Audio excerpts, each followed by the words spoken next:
আমি হাফিজুর রহমানের তিনটা কাফন, তোমারও তিনটা কাফন হবে। পীর সাহেবের জন্য একটা কাফন কেউ বাড়াইয়াও দিবে না। এমপি মারা গেলে কাফন বাড়াবে না। রিক্সার ড্রাইভার মরে গেলে গরিবের কারণে একটা কাফন কেউ কমাইয়াও দিবে না। সবার বেলায় তিনটা কাফন। ও যুবক বাবা, চিন্তা ভাবনা করিয়া কবরের দিকে যাও। একটু চিন্তা করো রে বাবা, আমার মাওলার কোরআন সত্য। আজকের বৈজ্ঞানিকরা বলে জমিন থেকে 9,30,00,000 মাইল উপরে হলো সূর্য। এই জমিনটা যত বড় তার থেকে 13 লক্ষ গুণ বড় সূর্য। এই সূর্যটা রাতের বেলা নাই, দিনের বেলা ছিল। এখনো কেন এত গরম লাগে, সহ্য করা যায় না। আল্লাহর কথা মিথ্যা না রে বাবা। নবী বলেন কিয়ামতের দিন মানুষ, নারী আর পুরুষ সব উলঙ্গ দাঁড়াবে হাসরের মাঠে। সূর্যটা নিচে নেমে আসবে, সূর্যের গরমে জমিনটা তামা হয়ে যাবে। আম্মা জান আয়েশা রাদিয়াল্লাহু তাআলা আনহা দেখেন নবী একদিন তার রুমে বৈশা কাঁদতেছেন। যে নবীর কোনো গুনাহ নাই সেই নবী কান্না করেন। আম্মা জান বলেন, ইয়া রাসূলুল্লাহ, আমার ভয় লাগে কোনো বেয়াদবি করলাম কিনা, আপনি কেন কাঁদতেছেন? আমার নবী বলেন, আয়েশা, আপনি কোনো বেয়াদবি করেন নাই, কেন কাঁদেন হে নবী? মায়ার নবী বলেন, আয়েশা, হাসরের ময়দানের কথা মনে পড়ে গেছে আমার। কিয়ামতের দিন আমার গুনাহগারের উম্মতের কি হালাত হবে। কেন ইয়া রাসূলুল্লাহ? নবী বলেন, আয়েশা, কিয়ামতের ময়দানে নারী আর পুরুষ সব উলঙ্গ দাঁড়াবে। কিয়ামতের দিন সূর্যের গরমে মাথার মগজগুলো টাস টাস করে ফেটে যাবে, জমিনটা তামা হয়ে যাবে। অন্যদিকে জাহান্নামের আওয়াজ। আবার আমার মাওলাও রাগান্বিত আওয়াজ দিবেন, লিমানিল মুলকুল ইয়াউম লিল্লাহিল ওয়াহিদিল কাহ্হার। আমার আল্লাহ তো রাগান্বিত হবেন, হাসরের ময়দানটা থর থর করে কেঁপে উঠবে। হাসরের ময়দানে সবাই থাকবে উলঙ্গ, নারী আর পুরুষেরা। ও পর্দার আড়ালের মা বোনেরা, আল্লাহ আপনাদের এত মর্যাদা দান করেছেন। আপনারা নবীদের মায়ের মতো মা, আপনারা আলেমদের মায়ের মতো মা, আপনাদের এত সম্মান। আপনারা খাদিজা রাদিয়াল্লাহু তাআলা আনহার মতো নারী, আপনারা আয়েশা রাদিয়াল্লাহু তাআলা আনহার মতো দামি নারী, আপনারা ফাতেমা রাদিয়াল্লাহু তাআলা আনহার মতো দামি নারী, ঈসা নবীর মা মারিয়াম আলাইহাস সালামের মতো দামি নারী। আপনারা আল্লাহ পাক রব্বুল আলামিন এত সম্মান আপনাদের দান করলেন। ও পর্দার আড়ালের আম্মা জানেরা, এতক্ষণ আমি যুবকদের যত বয়ান শুনাইলাম ভালোর লাইনে, এই ভালোটা ততদিন পর্যন্ত হবে না যতদিন পর্যন্ত মা আপনি সন্তানকে ভালো লাইনে চালাইবেন না। কারণ সন্তান ভালো লাইনে যাওয়ার পেছনে অবদান হলো মায়ের। কারণ সন্তান মাকে বেশি ফলো করিয়া চলে। এই জন্যই নবীও বলেছেন, এ দুনিয়ায় সব থেকে নারী নেককারিনী যারা আদর্শবান নারী বড় দামি সম্পদ। এরে আম্মা জান, আপনার সন্তানটাকে আপনি ডাক্তার বানাবেন, বাধা নাই। ইঞ্জিনিয়ার বানাবেন, বাধা নাই। প্রফেসর বানাবেন, বাধা নাই। ও যুবক, তুমি স্কুলে পড়ো, কলেজে পড়ো, ভার্সিটিতে পড়ো, বাধা নাই। আমি এতক্ষণ তোমাদের এত চিল্লাইয়া বয়ান শুনাইলাম, একবারও আমি বলি নাই তোমরা হুজুর হইয়া মাদ্রাসায় যাও। না বাবা, তুমি চাকরি করো, বাধা নাই। ব্যবসা করো, বাধা নাই। তুমি স্কুলে পড়ো, বাধা নাই। তুমি চাকরি করো, তুমি ভার্সিটিতে বড় কোনো বাধা নাই। তবে নবীর আদর্শ মানিয়া অন্ধকার কবরের দিকে রওনা হও। ডাক্তারও যদি হও, মা বাবার দোয়া নিয়ে চলিও, 5 বেলার নামাজ পড়িও, কপাল খুলে যাবে। ইঞ্জিনিয়ার যদি হও, ভালো আদর্শ নিয়ে মানুষের সাথে আচরণ ভালো করিও, কোরআন তেলাওয়াত করো, 5 ওয়াক্ত নামাজ পড়িও, জীবনের চাকা ঘুরে যাবে। ও আল্লাহর বান্দারা, আম্মা জান আয়েশা বলেন, ও নবী, কিয়ামতের ময়দানে ভয়ঙ্কর হালাত কেমন হবে? নবী চোখের পানি ছেড়ে কাঁদেন আর কয়, আয়েশা, নবীরা যাদের কোনো গুনাহ নাই সেই নবীরা পর্যন্ত কান্নায় বিভোর হয়ে যাবে।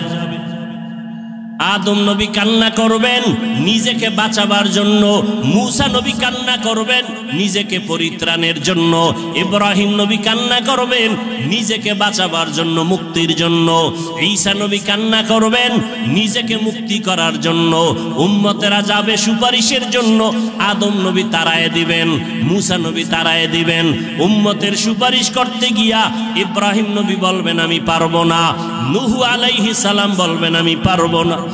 নবী বলেন ও আয়েশা জানো ওই কঠিন সময় উম্মতেরা এক একজন নবীর কাছে যাইয়া যখন দেখবে সুপারিশের কেউ নাই, উম্মতেরা পাগলের মতো করবে, সর্বশেষ ওরা আমি মুহাম্মদের কাছে দৌড়ানোর চেষ্টা করবে, আমাকে তালাশ করবে। আম্মা জান বলেন নবী আপনাকে হাসরের ময়দানে উম্মতেরা কোথায় পাবে?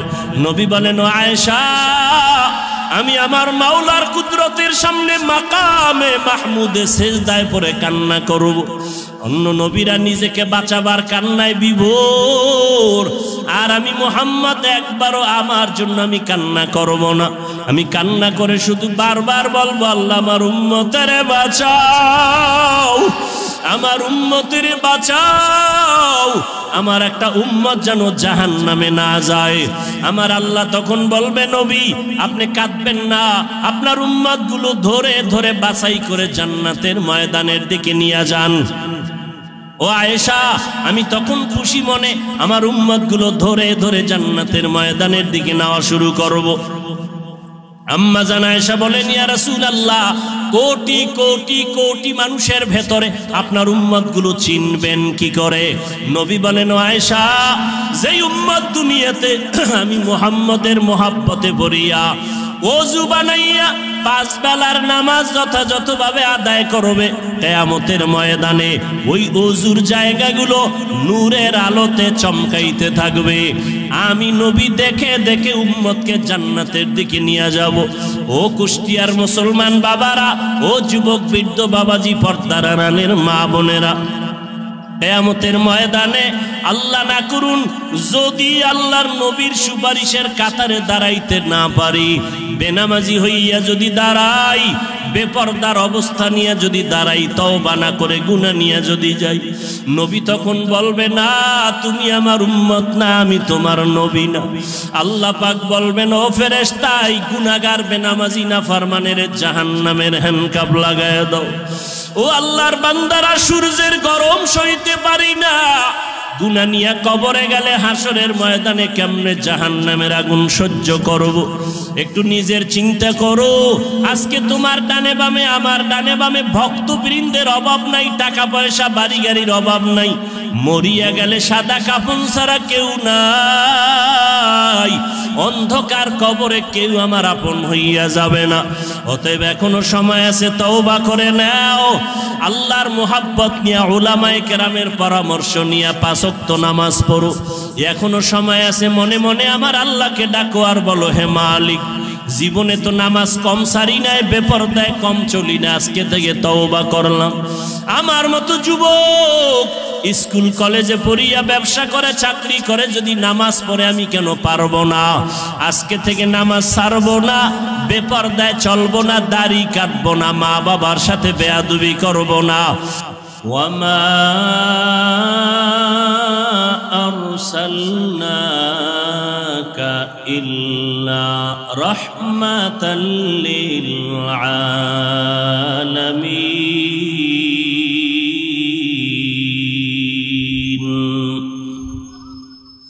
وقال النبي صلى الله عليه وآله وسلم كل أمتي يدخلون الجنة إلا من أبى قيل من أبى قال من أطاعني دخل الجنة ومن عصاني فقد أبى أو كما قال النبي عليه الصلاة والسلام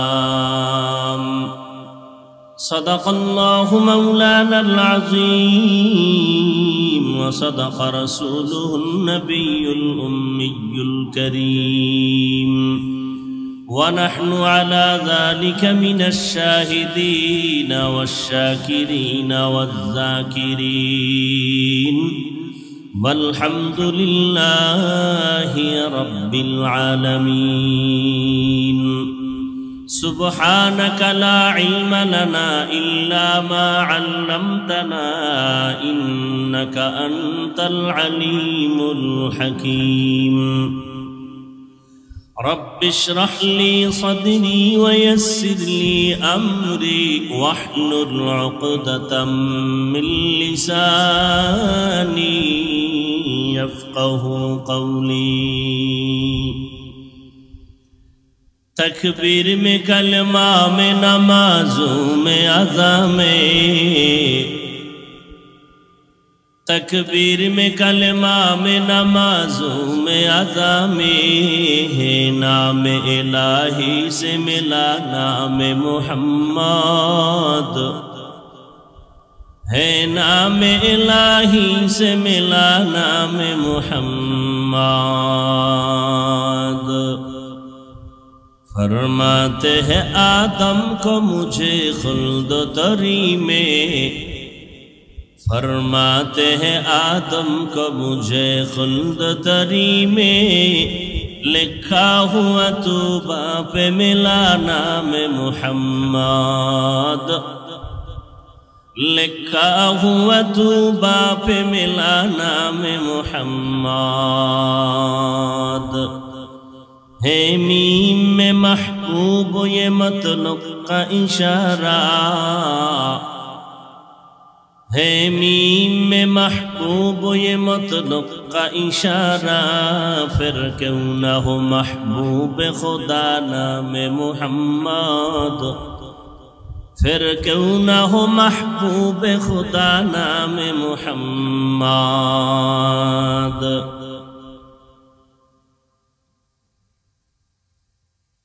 বৈষম্য বিরোধী ছাত্র আন্দোলনে শহীদদের স্মরণে আয়োজিত ঐতিহাসিক তাফসীরুল কোরআন মাহফিল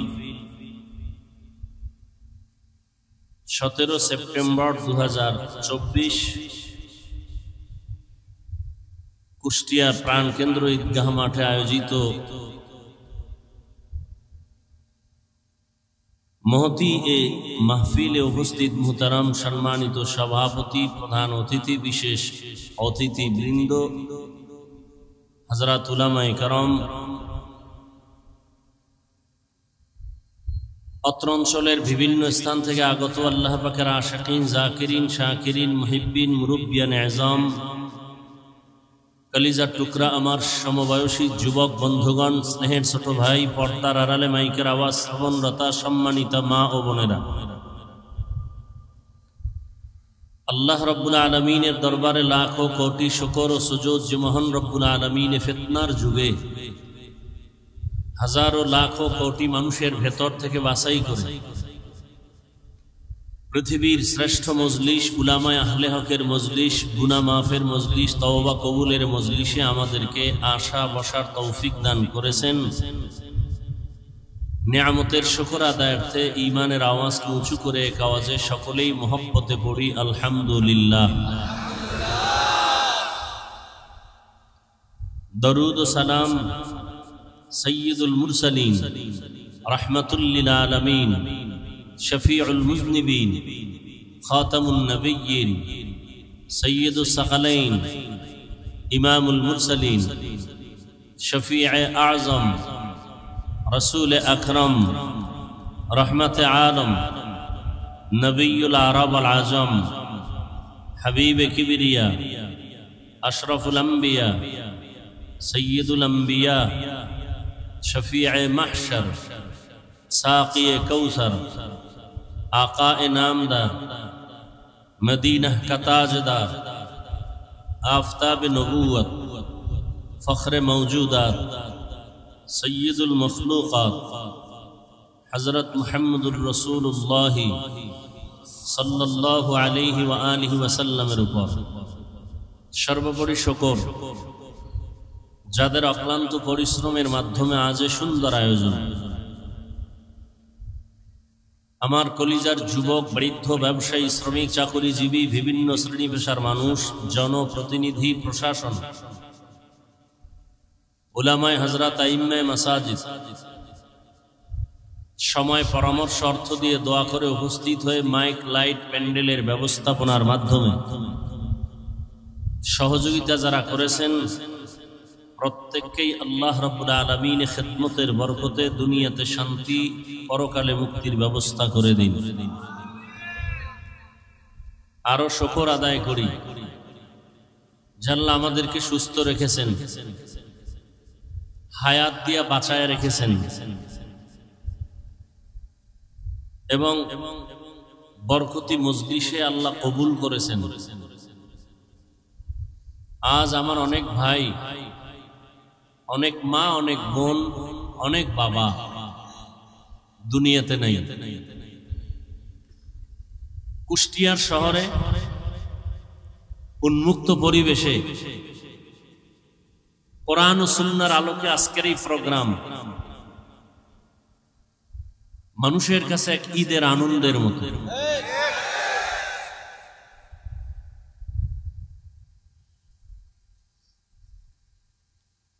আমি মনে করি এটা কুষ্টিয়ার জন্য একটা বিজয়ের পূর্বাভাস।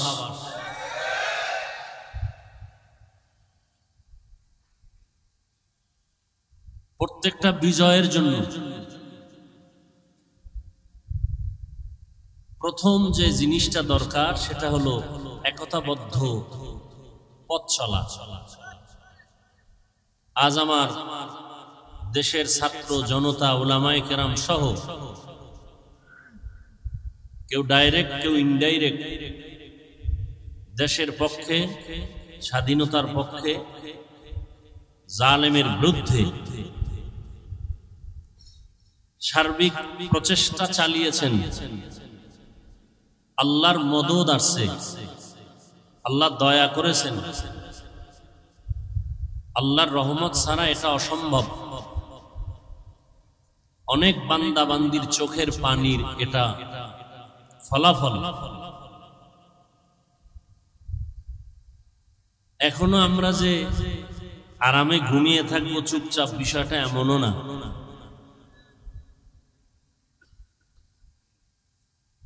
আল্লাহর দ্বীন নিয়ে যদি বাঁচতে চাই, কবরে যেতে চাই, তাহলে বিপদ আরো বহু সামনে আমাদের পাড়ি দিতে হবে। আজকের এই মহাসম্মেলন থেকে দোয়া করি, হাজারো লাখো মানুষ আমিন যখন বলবেন, আমার আমিন কবুল হওয়ার গ্যারান্টি না থাকলেও এই বরকতি মজলিসে বহু আল্লাহর আশেক আছেন যারা আমিন কবুল হয়ে যাবে ইনশাআল্লাহ। আমি দোয়া করব, আপনারা শুধু আমিন বলবেন। আল্লাহ পাক এই সম্মেলন, এই প্রোগ্রামের বরকতে আমার দেশ, আমার জাতিকে জুলুম থেকে চূড়ান্তভাবে হেফাজত করুন। বিশেষ করে এই কুষ্টিয়ার বৃহত্তর অঞ্চল আল্লাহ পাক রব্বুল আলামিন দ্বীনের জন্য কবুল করেন। যারা এই উন্মুক্ত পরিবেশে দ্বীনের কথা বলার পরিবেশ তৈরি করার ক্ষেত্রে সার্বিক সহযোগিতা করেছেন, করতে গিয়ে আমার ছাত্র দুনিয়ার থেকে বিদায় হয়ে গেছেন। আল্লাহ পাক তাদেরকে জান্নাতুল ফেরদাউস দান করেন। শহীদদের মাগফিরাত কামনায় আজকের এই আয়োজন। শহীদি দরওয়াজা এমন একটা দরওয়াজা যে জান্নাতে ঢুকতে কোনো টিকিট লাগে না। আল্লাহর রাসূল বলেন, কেউ যদি শহীদি মরণ চায় আল্লাহ তাকে শহীদি মরণ দিবেন, সে যদি ঘরের বিছানায়ও মরে যায়। বলে ঘরের বিছানায় মরে গেলে শহীদ কেমনে? বাচ্চা প্রসবকালে কোনো মা যদি দুনিয়া থেকে বিদায় হয়ে যান, আল্লাহ তাকে শাহাদাতের মরণ দান করেন। কোন মানুষ যদি বিষ বেদনা, পেটে ব্যথায় মরে যায়, আল্লাহ শহীদের মর্যাদা দান করেন।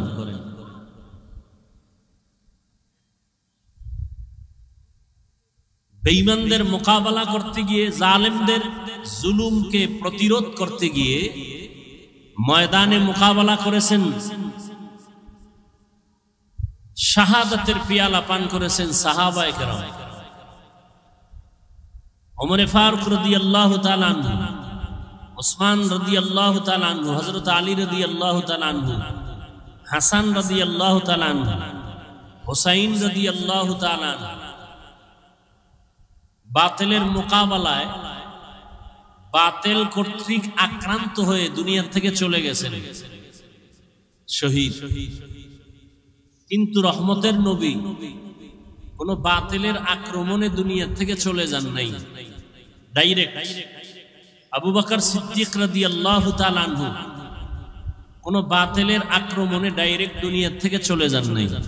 স্বাভাবিক অবস্থায় অসুস্থতা নিয়ে ঘরের বিছানায় দুনিয়া থেকে বিদায় নিয়েছেন। তাহলে ওমরে ফারুক বাতিলের আক্রমণে চলে গেলেন শহীদ। উসমান রাদিয়াল্লাহু তাআলা আনহু বাতিলের আক্রমণে চলে গেলেন শহীদ। হযরত আলী রাদিয়াল্লাহু তাআলা আনহু বাতিলের আক্রমণে চলে গেলেন শহীদ। শহীদি মর্যাদা সবার উপরে, সেই মর্যাদা আবু বকর পেলেন না কেন? এমনকি নবী পেলেন না কেন?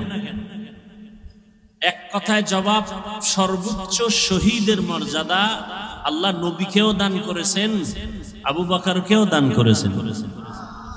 আরো আস্তে করে বলেন। মুসলমানের একটা আওয়াজ ভণ্ড বাতিলের জন্য একটা আতঙ্ক।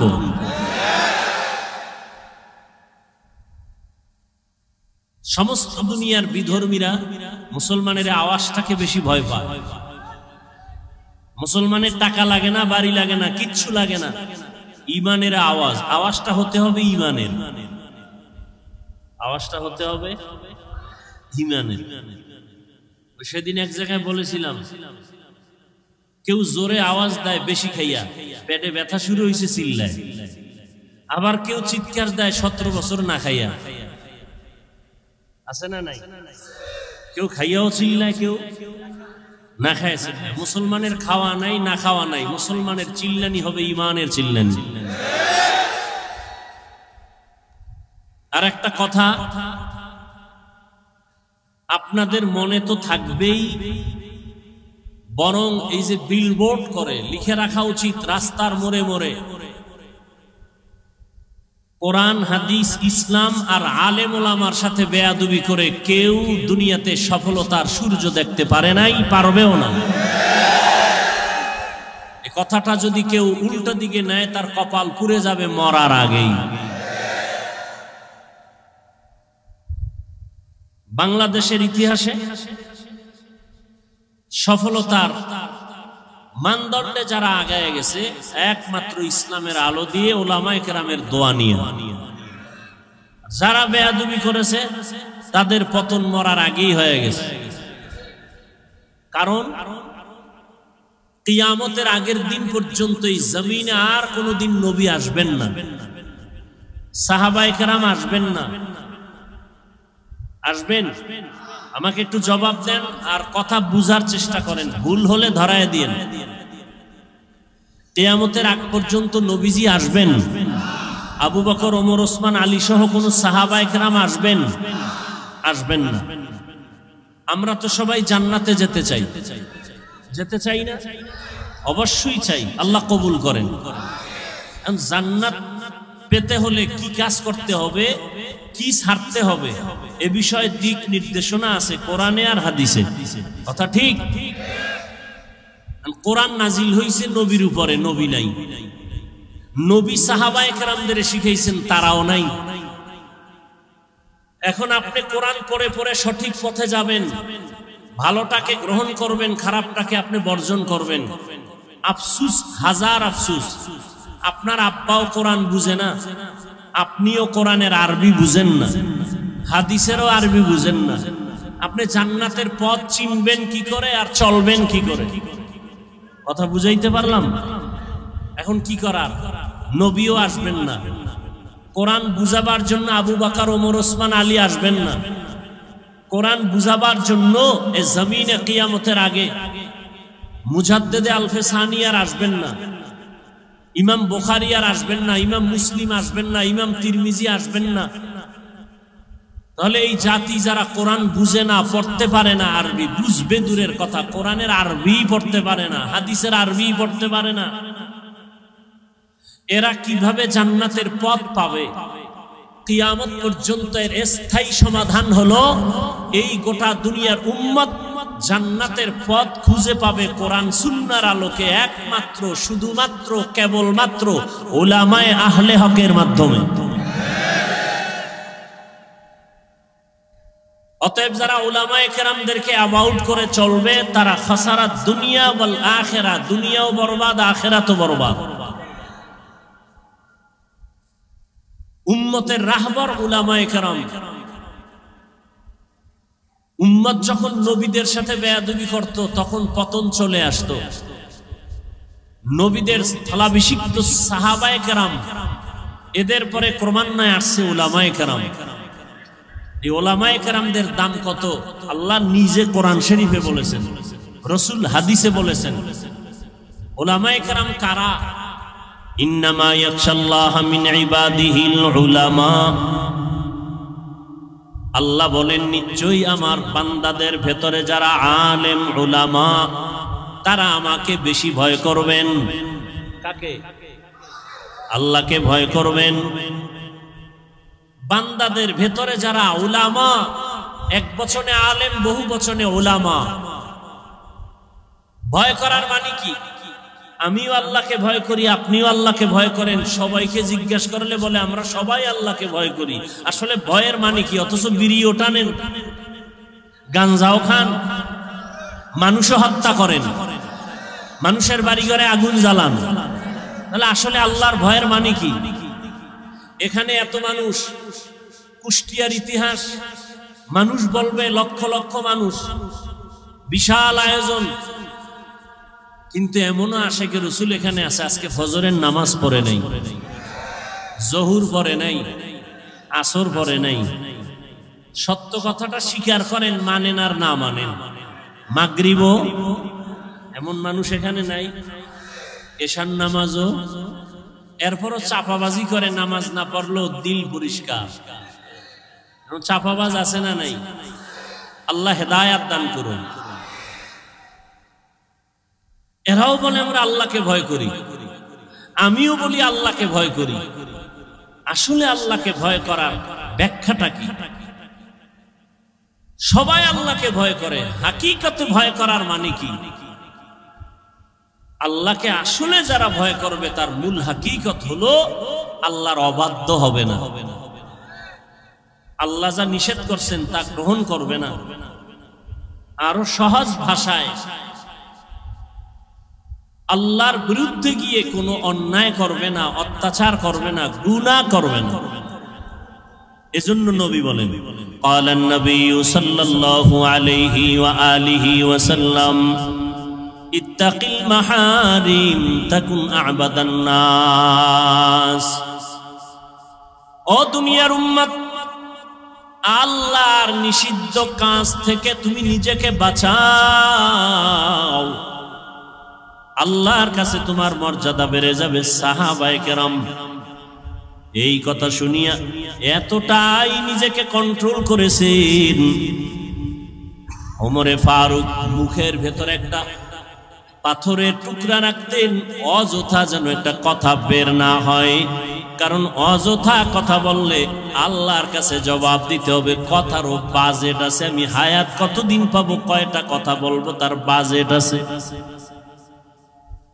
হায়াতের বাজেট বাকি, কথার বাজেট শেষ। মরার আগে দেখবেন বোবা হয়ে গেছে, কারণ হায়াতের বাজেট এখনো বাকি আছে, কথার বাজেট নাই, বেশি কথা বলে শেষ। এ যুবক, সারা রাত মোবাইলের মাধ্যমে এত কথা বলো, চিন্তা করছনি বাজেট আছে কত? এমন যেন না হয় মরার আগে হায়াত বাকি থাকবে, জবানের কথার বাজেট থাকবে না, বোবা হয়ে কাটাতে হবে বিছানায়।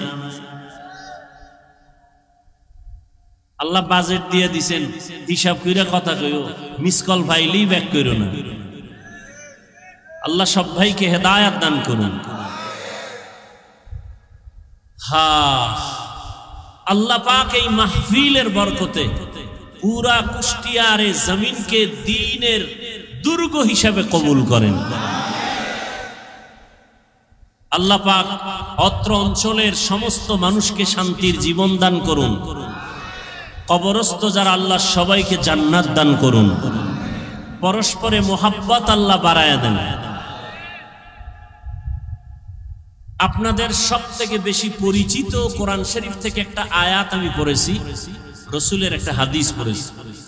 আপনারা যদি বসেন, ধৈর্য ধারণ করেন আর দিল খুলে দোয়া করেন, তো আয়াত এবং হাদিসের আলোকে কিছু কথা আমি পেশ করব, ইনশাআল্লাহ। আল্লাহ কবুল করেন। আল্লাহ কবুল না করলে হবে? অনেকেই কিন্তু জানে এখানে প্রোগ্রাম আসার নিয়ত করেছিল, আসতে পারে নাই। টাকা থাকলেই মক্কা যাওয়া যায় না যদি আল্লাহ কবুল না করেন। মনে চাইলেই দ্বীনের কাজে বসা যায় না আল্লাহ কবুল না করলে। অনেকের বাড়ির থেকে ওয়াজের নাম নিয়ে আসছে, কুষ্টিয়া শহরে ঈদগাহে ওয়াজে যাই, কিন্তু কপাল খারাপ, প্যান্ডেলে ঢুকতে পারে নাই। তারা কোথায়? মহিলা প্যান্ডেল তাওয়াফ করে, আর কেউ দোকানপাটে আড্ডা করে, গল্প করে, কবিরা গুনাহ করে, এর নাম কপাল। এজন্য আমি সব সময় বলি, আল্লাহ চাইলে সব হয়, বান্দা চাইলে কিছুই হয় না। বান্দা চাইছিল আরো 20 বছর থাকবো, আল্লাহ কয় আমি দিব না। কাটটা হইল আল্লাহটা। আল্লাহ চাইলে হয়, বান্দা চাইলে হয় না। আল্লাহ। আবার অনেকে প্যান্ডেলে ঢুকছেন, কিন্তু কোরআন হাদিসের কথা শুনে দিলটাকে নরম করে তওবা করে বাড়ি যাওয়ার কপাল হবে কিনা অনেকের অসম্ভব। অনেকে মোনাজাতের আগে চলে যাবে। এ বিশাল প্যান্ডেলে কত আল্লাহর বান্দা আছেন, আলেম বুজুর্গ, যাদের আমিন কবুল হয়ে যাবে। এদের সাথে যদি বসে মা বাবার জন্য একটু দোয়া করা যাইতো, মা বাবা কত না খুশি হতেন, তাদের কবর না কত শান্তির বাগান হয়ে যেত। যে কপাল পরা সেই দোয়ায় শরীক হতে পারবে না, শয়তান তাকে উঠায় নিয়ে যায়। প্যান্ডেলের দাম কত? রাসূল বলেন এখানে বসার সাথে সাথে জীবনের সব গুনাহ মাফ। সুবহানাল্লাহর আওয়াজ যত দূর চলে গেল, যত মানুষ ছাড়া ভিন্ন মাখলুক শুনছে, কিয়ামতের দিনে জমিন তার সাক্ষী হয়ে যাবে। ইয়াউমা ইযিন তুহাদ্দিসু আখবারাহা, কিয়ামতের দিন জমিন আপনার আমার পক্ষ বিপক্ষে সাক্ষী হবে। দার কিয়ামত ই জমিদার নে কো বাদ কে জেনা দিদা গওয়াহি হাদেহা। জমিন আপনার আমার পক্ষ বিপক্ষ নিবে। জমিনে সেজদা দিয়েছেন, কিয়ামতের দিনে জমিন আল্লাহকে বলবে, আল্লাহ আমাকে সেজদা দিয়েছে আমার পিঠে। আল্লাহ জমিনের সাক্ষী নিয়ে বলবে, বিনা হিসাবে জান্নাতে চলে যাও। এজন্য দেওবন্দের কৃতি সন্তান কারি তৈয়ব সাহেব রহমতুল্লাহ আলাইহি, যিনি ওই সময় ভারতবর্ষের সমস্ত জেনারেল লাইনের মানুষরা তাকে দার্শনিক মনে করত, উলামায়ে কেরাম তাকে জবরদস্ত একজন ইলমওয়ালা আহলুল্লাহ মনে করতেন। তাকওয়ার মানদণ্ডে আল্লাহকে এতটা ভয় করে চলতেন। ওই সময়ে তাকে বাইতুল্লাহ হজে নেওয়ার প্রস্তাব দেয়া হলো। তিনি বললেন, হজে যেতে পারি, শর্ত দুইটা, আমার উপরে হজ ফরজ না, অতএব আপনারা যদি নিতে চান 2 শর্ত আমার। 1, আমার কোনো ছবি তোলা যাবে না, আমি ছবি তুলব না। বিনা কারণে ছবি তোলা স্পষ্ট কবিরা গুনাহ, হারাম। সরকার যদি বলে লাগবে, শরীয়তের কোন বিধানের কারণে যদি বলে ছবির প্রয়োজন, হালাল, এমনি একটা ছবি তুললাম, কবিরা গুনাহ, হারাম।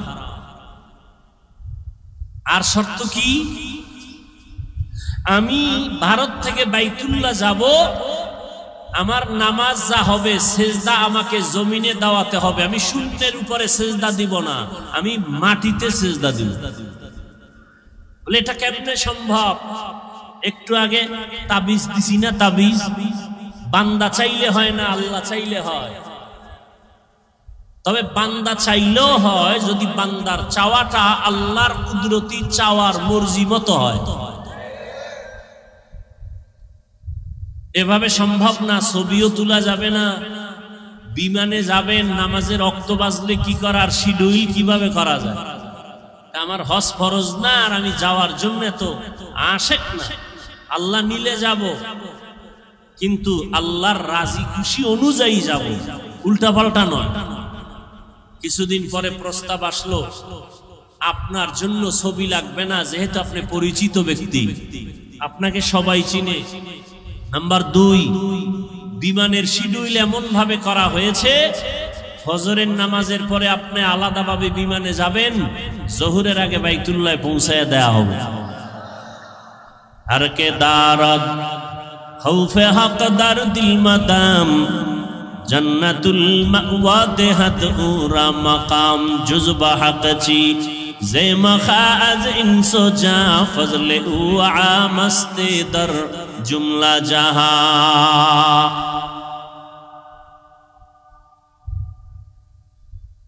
অতএব আল্লাহ দয়া করে নিয়ে আসছেন। গতকালেও নাকি এদিকে বৃষ্টি হয়েছে। যেইভাবে বৃষ্টি সারা দেশে চলছিল, প্রোগ্রাম হবে বলে কোনো সুযোগই হবে বলে কোনো চিন্তাই করা যায় না। বান্দা চাইলে হয় না, আল্লাহ চাইলে হয়।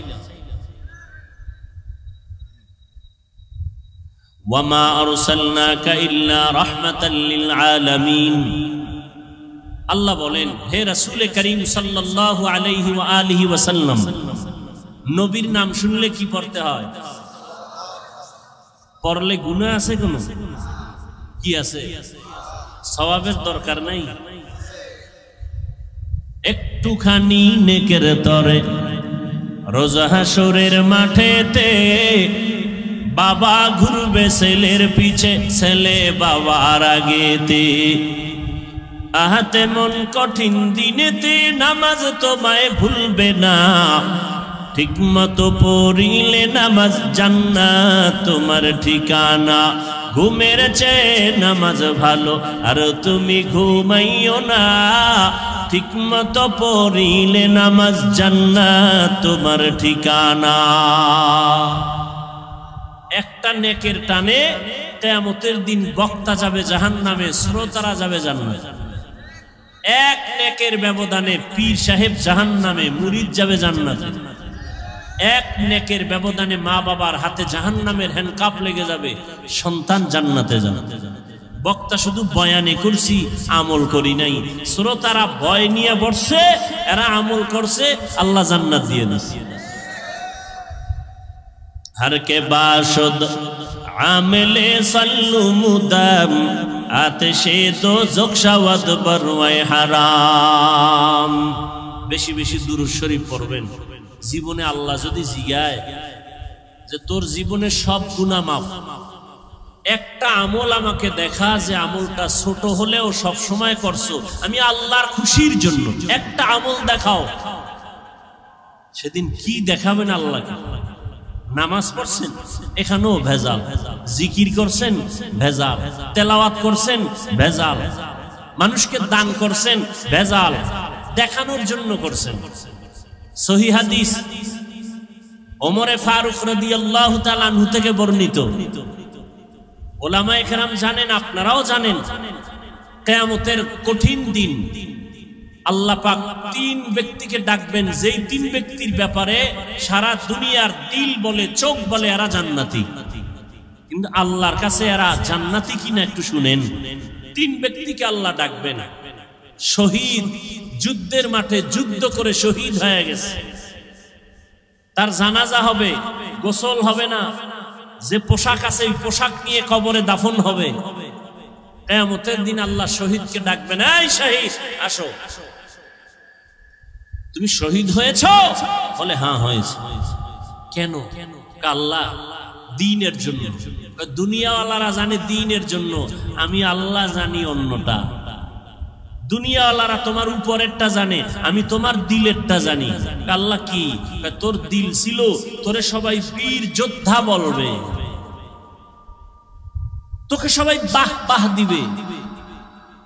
তোর অন্তর ছিল দুনিয়ার সম্মান পাওয়া, অতএব সে সম্মান দুনিয়ায় পাইছো আমার আদালতে। খালি জাহান্নামের ফেরেশতাকে হ্যান্ডকাপ লাগায় জাহান্নামে নাও। এরপরে ডাকবে না আলেমকে, এই আলেম আসো, তুমি ইলম শিখছো কেন, আলেম হয়েছো কেন? আল্লাহ দিনের দাওয়াত দিব, দিনের দিকে মানুষকে ডাকবো। মানুষ জানে তাই, আমি জানি ভিতরেরটা। আমি কি জানি জানো? তুই মানুষকে দাওয়াত দিবি না, তুই আলেম হয়েছো, এলেম দিয়ে দুনিয়া কামাই করবি, টাকা কামাই করবি, সম্মান কামাই করবি। মাওলানা না লেখলে কষ্ট পাও, আমি জানি না। আলহাজ না লেখলে কষ্ট পাও, দুনিয়াওয়ালারা জানে না, আমি তো জানি। হাদিয়া কম দিলে মনে কষ্ট, এখানে আর দাওয়াত নেওয়া যাবে না, দুনিয়াওয়ালারা জানে না, আমি তো জানি। যাও, জান্নাত নাই, জাহান্নামের ফেরেশতাকে হ্যান্ডকাপ দিয়ে জাহান্নামে নিয়ে যাও। তৃতীয় ব্যক্তিকে ডাকবেন দানবীর। কোটি কোটি টাকা দান করছো কেন? আমি গরিব বানাই নাই, ধনী বানাইছি। দান করছো কেন? আল্লাহ দিনের কাজ, মাদ্রাসা করছি, মসজিদ করছি, স্কুল করেছি, কলেজ করেছি, হ্যাঁ মসজিদ করেছি অনেক। বারবার মাইকে বলেছি এই মসজিদ আমি করছি, এই মসজিদ আমি করছি, আর কেউ করে নাই। অনেকগুলো মসজিদ করে ফেলেছি। আল্লাহ কয় মানুষ জানে এগুলো, আমি জানি ভিতরেরটা। এগুলো তুমি দান করছো কেন? মানুষ তোমাকে দানবীর বলবে, সম্মানের চেয়ার আগায় দিবে। আমার আদালতে আজকে তোমার জান্নাত নাই, জাহান্নামে চলে যাও। তাহলে শহীদের অবস্থা যদি এমন হয়, আলেমের অবস্থা যদি এমন হয়, আপনার আমার উপায় কি হয়? ওয়ামা আরসালনাকা ইল্লা রাহমাতাল লিল আলামিন। হে রাসূল করিম সাল্লাল্লাহু আলাইহি ওয়া আলিহি ওয়াসাল্লাম, আমি আপনাকে পৃথিবী নামক গ্রহে প্রেরণ করি নাই, হ্যাঁ করেছি জগৎ সমূহের জন্য রহমত হিসেবে। হলো আয়াতের তরজমা, হাদিস। পয়গম্বর বলেন, কুল্লু উম্মতি ইয়াদখুলুনাল জান্নাতা ইল্লা মান আবা। নবী বলেন, সব উম্মতেরা জান্নাতে যাবে, যারা আমি মুহাম্মদকে মানে না, অস্বীকার করে, তারা জান্নাতে যাবে না। কিলা মান আবা। সাহাবায়ে কেরাম বললেন, ইয়া রাসূলুল্লাহ, আপনাকে অস্বীকার করে, মানে না, তারা কারা? নবী বললেন, ক্বালা মান আতাআনি দাখালাল জান্নাহ ওয়া মান আসানি ফাকাদ আবা। যে ব্যক্তি আমার অনুসরণ করবে সে জান্নাতে যাবে, আর যে আমার বিরোধিতা করবে সে আমাকে অস্বীকার করার কারণে জাহান্নামে যাবে। এ নিয়েও আমাদের দেশে খুব ঝামেলা। সবাই নবী মানে, বরং আমরা যারা টুপিওয়ালা, দাড়িওয়ালা, নামাজ পড়ি, পর্দা করি, আমগো পর্যন্ত গালি দেয়, আমরা নবীর আশেক না। হে গাঞ্জা খাইয়া নবীর আশেক, মাজারের মধ্যে ঢোল বাজায় নবীর আশেক, আছে না নাই? গায়রুল্লাহকে সেজদা দেয় নবীর আশেক। আমরা পীর আউলিয়ার পক্ষের মানুষ। আমি কেন? আল্লাহর কোরআন পক্ষে, আমরাও পক্ষে। রসুলের হাদিস পক্ষে, আমরাও পক্ষে। আল্লাহর কোরআন রসুলের হাদিস যাদের পক্ষে নাই, আমরাও তাদের পক্ষে নাই। আল্লাহ পাকের সত্য কোরআন, রসুলের সত্য হাদিস, ওলি আউলিয়ার পক্ষে, আমরাও তাদের পক্ষে, কিন্তু ভেজালের পক্ষে না। কিসের পক্ষে না? আল্লাহ কয়জন? সবাই বলেন আল্লাহ যে এক, কোন দিক থেকে এক? আল্লাহ এক যে কোন দিক থেকে এক? সব দিক থেকে এক, তাই তো? আল্লাহর মতো কি আরেকজন আছে? আল্লাহর সমান কেউ আছে? আল্লাহর সহযোগী কেউ আছে? নাই। আল্লাহ কেমন এক, যার কোনো সমতুল্য নাই। কেউ যদি মনে করে আছে, এর নাম শিরিক, এর নাম। আল্লাহ যা এককভাবে পাবেন এই পাওনাটা আর একজনকে দেওয়ার নাম শিরিক। মানুষের জীবনের ইবাদত পাবেন কে, সেজদা পাবেন কে, এটা আর এক জায়গায় দেওয়ার নাম শিরিক। কোরআন শরীফের স্পষ্ট ঘোষণা, যারা শিরিক করে তারা মুশরিক, মুশরিকদের জন্য জান্নাত হারাম।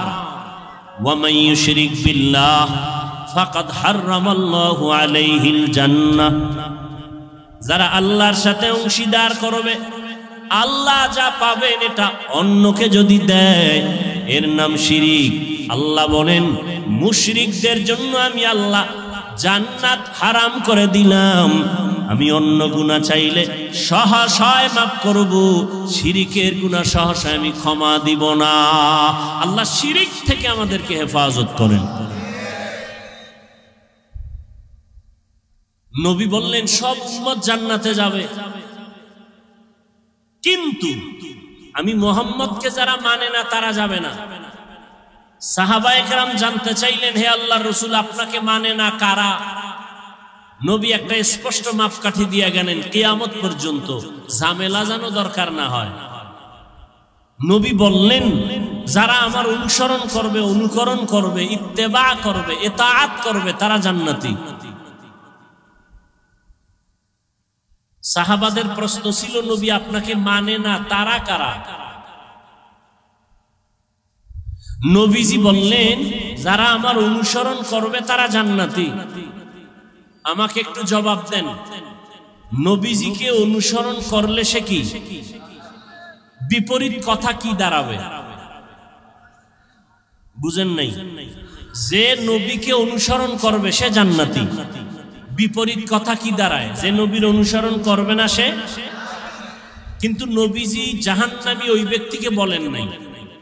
নবী বলছেন যে আমার অনুসরণ করবে সে জান্নাতি, যে অনুসরণ করবে না সে জাহান্নামী। নবী এ কথা বলেন নাই। নবী কি বলছেন? নবী বলছেন যারা আমার বিরোধিতা করবে তারা জাহান্নামী।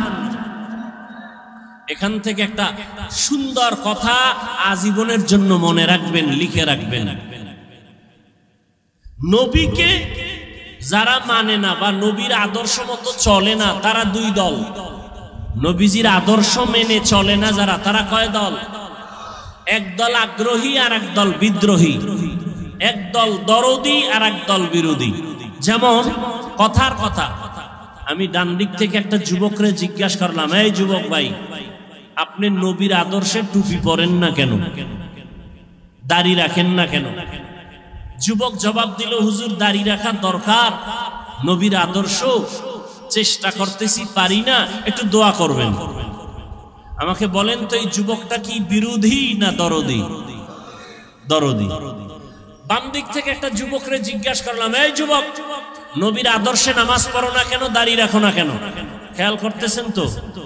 যুবক আমার কথাটা শেষ না হতেই আমাকে পাল্টা আওয়াজ দিল, দাড়ি না রাখলে অসুবিধা কি আছে? না নাই? নামাজ না পড়লে অসুবিধা কি? যদি আরেকটু চালাক হয় সে বলবে দাড়ির মধ্যেই কি ইসলাম,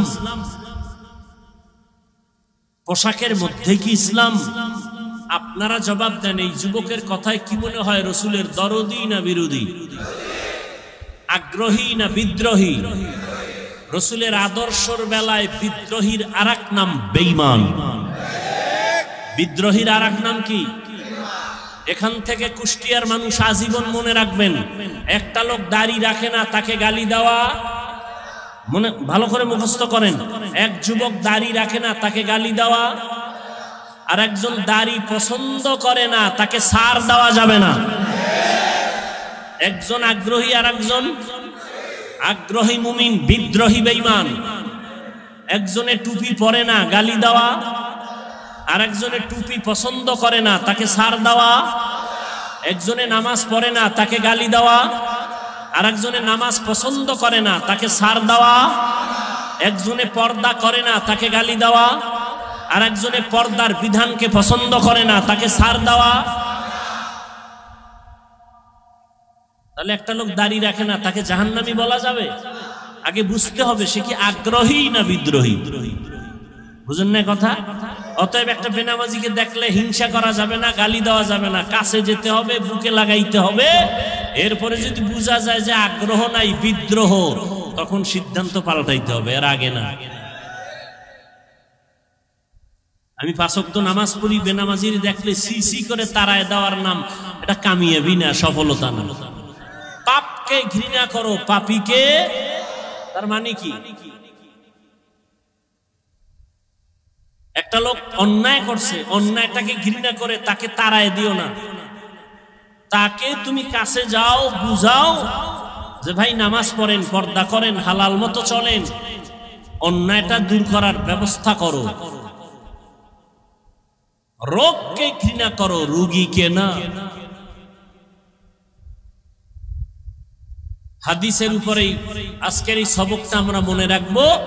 নবীজি বলছেন যে আমার অনুসরণ করে জান্নাতে যাবে, যে করে না সে জাহান্নামে যাবে বলেন নাই। জাহান্নামে কে যাবে? নবী বলছেন যে বিরোধিতা করে, যে নবীর আদর্শের বিরোধিতা করে সে জাহান্নামে যাবে।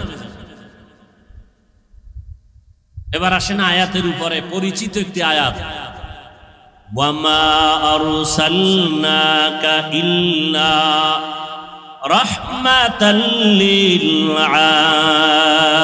আলামিন।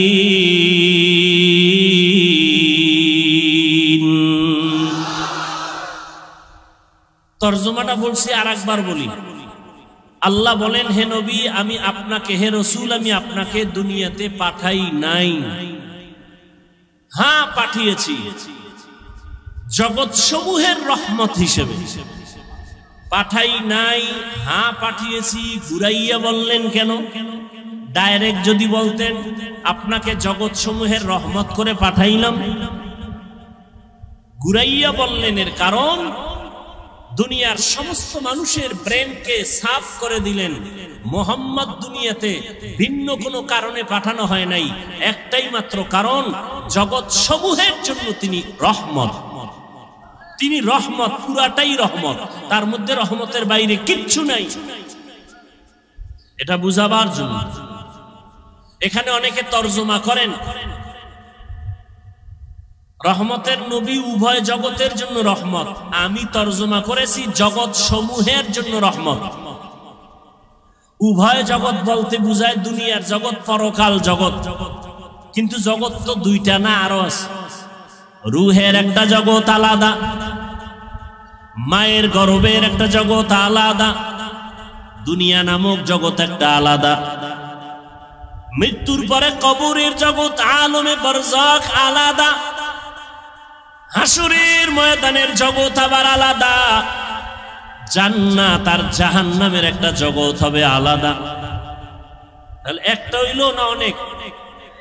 জগৎ সমূহের জন্য নবী রহমত, রুহের জগতের জন্য নবী রহমত, মায়ের গর্ভের জগতের জন্য নবী রহমত, দুনিয়ার জগতের জন্য নবী রহমত, কবর জগতের জন্য নবী রহমত, হাসরের ময়দানে আমার নবী রহমত, জান্নাতের জগতে আমার নবী রহমত, জাহান্নামের ভেতরেও আমার নবী রহমত।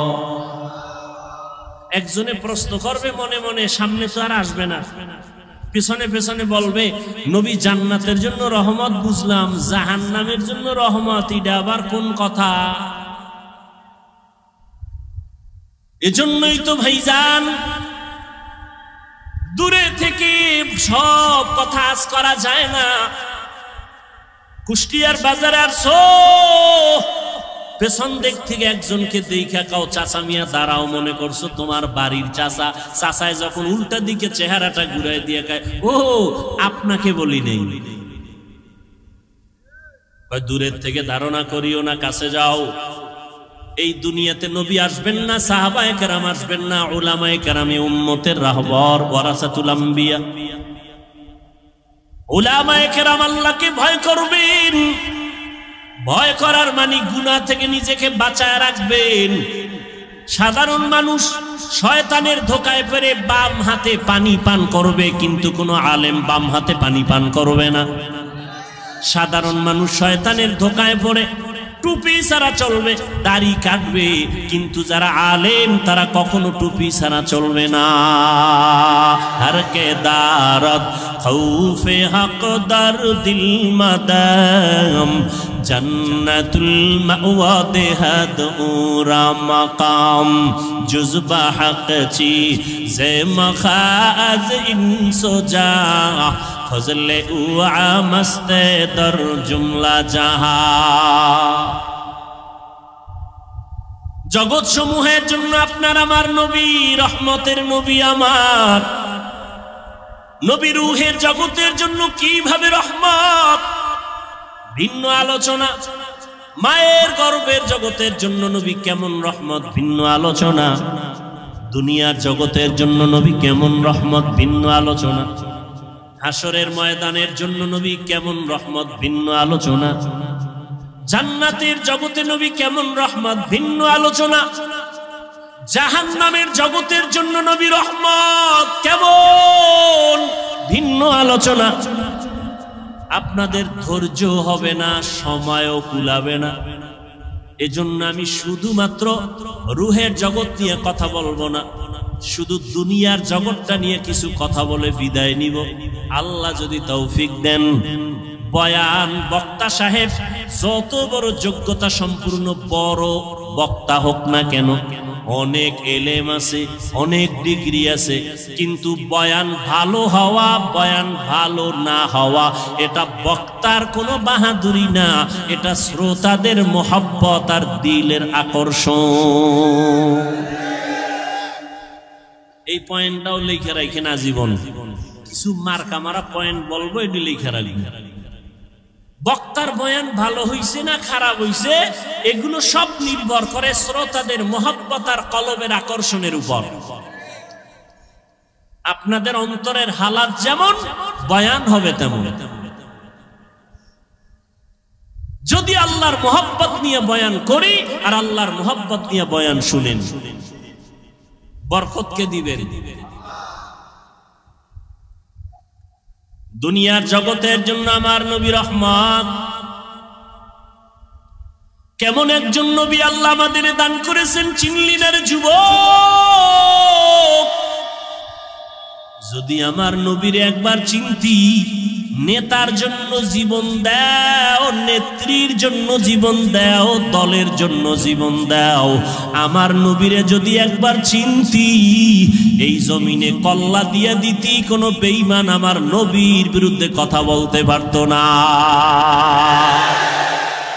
ইমামুল আউয়ালিন আল আখিরিন বহরে সাদকা রহমাতাল লিল আলামিন সাইয়্যিদুল কাউনাইন খাতমুল মুরসালিন আখির আমদ বুদে ফখরুল আউয়ালিন। বছরে মাস কয়টা? 12টা। কিয়ামতের আগে একটা বাড়বে, একটা কমে যাবে। ইন্না ইদ্দাতাশ শুহুরি ইনদাল্লাহি 12 শাহরান ফি কিতাবিল্লাহ ইয়াওমা খালাকাস সামাওয়াতি ওয়াল আরদ মিনহা আরবাআতুল হুরুম যালিকাদ দীনুল কাইয়্যিম। আল্লাহ পাক কোরআনে বলেন সূরা তাওবা, কিয়ামতের আল্লাহ পাক বলেন আমি বছরে গণনার আকারে মাস বানাইছি 12টা। এইটা এই যে কথাটা আমি আল্লাহ লিখে রাখছি আসমান লাউহে মাহফুজের মধ্যে, লাউহে মাহফুজে লিখে রেখেছি বছরে মাস হবে 12টা, এবং এই 12 মাসের মধ্যে 4 মাস হবে বড় দামি, বড় সম্মানের মাস। তার মানে অন্য মাস সম্মান নাই, সব মাসের দাম আছে। 4টা মাস, 12 মাসের মধ্যে 4 মাস হবে বড় দামি, বেশি দামি। এর মধ্যে একটা মাস হলো জিকাদা, এরপরে যুলহিজ্জা, রজব, মুহররম। আবার একটু বলি, 4 মাস, 12 মাসের মধ্যে 4 মাস বড় দামি। এটা কোরআনে লেখা, কোরআনের আয়াত। আল্লাহ এই সিদ্ধান্ত লিখে রাখছেন লৌহে মাহফুজে। কোন দিন? আসমান জমিন সৃষ্টির দিন। ভালো করে খেয়াল করেন, মুহররম, রজব আর হলো জিকাদা, যুলহিজ্জা। নাম কয়টা আবার খেয়াল করেন, যুলকাদা, যুলহিজ্জা, মুহররম, রজব। এই 4 মাসের মধ্যে রবিউল আউয়াল কয় নম্বরে? বলেন, জবাব দেন। নাই। তাহলে কি বুঝেন? রবিউল আউয়ালের দাম নাই, সব মাসেরই দাম আছে। ওই যে 4 মাসের দাম আলাদা কেন, এ বিষয়ে আলোচনা আলাদা। আয়াত নাজিল হয়েছে ওই সময়, ওই প্রেক্ষাপট ভিন্ন ছিল। যুদ্ধ বিগ্রহ করত, ওটা নিষেধ করেছিলেন এই 4 মাসে। ওই হুকুম রহিত হয়ে গেছে, এখন সেই হুকুম বাকি নেই। এখন প্রয়োজন হলে কিয়ামত পর্যন্ত আল্লাহর বিধানে জিহাদ চলবে। রজব বুঝি না, মুহররম বুঝি না, বাতিল যখন আঘাত করবে, মুসলমান ইমানের ইসলামের পতাকা উড্ডীন করার জন্য প্রতিবাদের ময়দানে ঝাঁপিয়ে পড়বে। তো যেটা আমি বুঝাতে চাই, রবিউল আউয়াল বর্তমান মাস। সেই ক্ষেত্রে আমি রাসূলের আদর্শের কিছু কথা বলবো, আয়াত নিয়েছি। প্রাসঙ্গিক দুই একটা কথা বলে যাই। নবীর নিয়ে লাফালাফি, কেউ মদিনার থেকে নবীরে টান দিয়া কুষ্টিয়ার মসজিদে নিয়ে আয়, মাঝে মাঝে ঢাকার বাইতুল মুকাররমে নবী হাজির হয়ে যান। হ্যাঁ, কত ইখতিলাফ, মতনৈক্য। কেউ কয় নবী যে 63 বছর পরে মরে গেছে, আর জিন্দা হওয়ার কায়দা নেই। আবার কেউ কয় নবী মরেই নাই। যারা বলে নবী মরে নাই, তো 63 বছরের গণনা আসলো কেন? যাই হোক, নবী বলেন আমি 63 বছরের হায়াত শেষ করে মদিনাতুল মুনাওয়ারা রওজা মুবারাকে কিয়ামত পর্যন্ত জিন্দা অবস্থায় নামাজের হালাতে থাকব। আরো জোরে বলেন। নবী কবরে মদিনায় না মক্কায়? মদিনায়। কতদিন থাকবেন বলেন সবাই? বাংলাদেশে আসবেন কবে? আসবেন? নবী এসে আপনার খবর নেওয়া, এটা মূল্য বেশি না ফেরেশতা দিয়ে নবীর কাছে খবর পৌঁছানো, এটা মূল্য বেশি? কেন নবীরে আনতে চান কেন এখানে? আপনি যাইতে পারেন না? আর আপনার মতো ভেজাল্লা আমল আল্লাহর কাছে নবী আসবে, নবী কি ঠেকানি? আল্লাহ হেদায়াত দান করুন। কিয়ামত পর্যন্ত নবী থাকবেন, মরা না জিন্দা? জিন্দা। কিয়ামত পর্যন্ত নবী জিন্দা, সমস্ত নবীরা কবরে জিন্দা। নবী এসেছিলেন কোন এক বছরের রবিউল আউয়ালে, এ নিয়েও দ্বিমত আছে, আমি সেদিকে যাব না। নবী বিদায় হয়েছেন রবিউল আউয়ালের কোন একদিন, মাঝখানে সময় গেছে 63 বছর।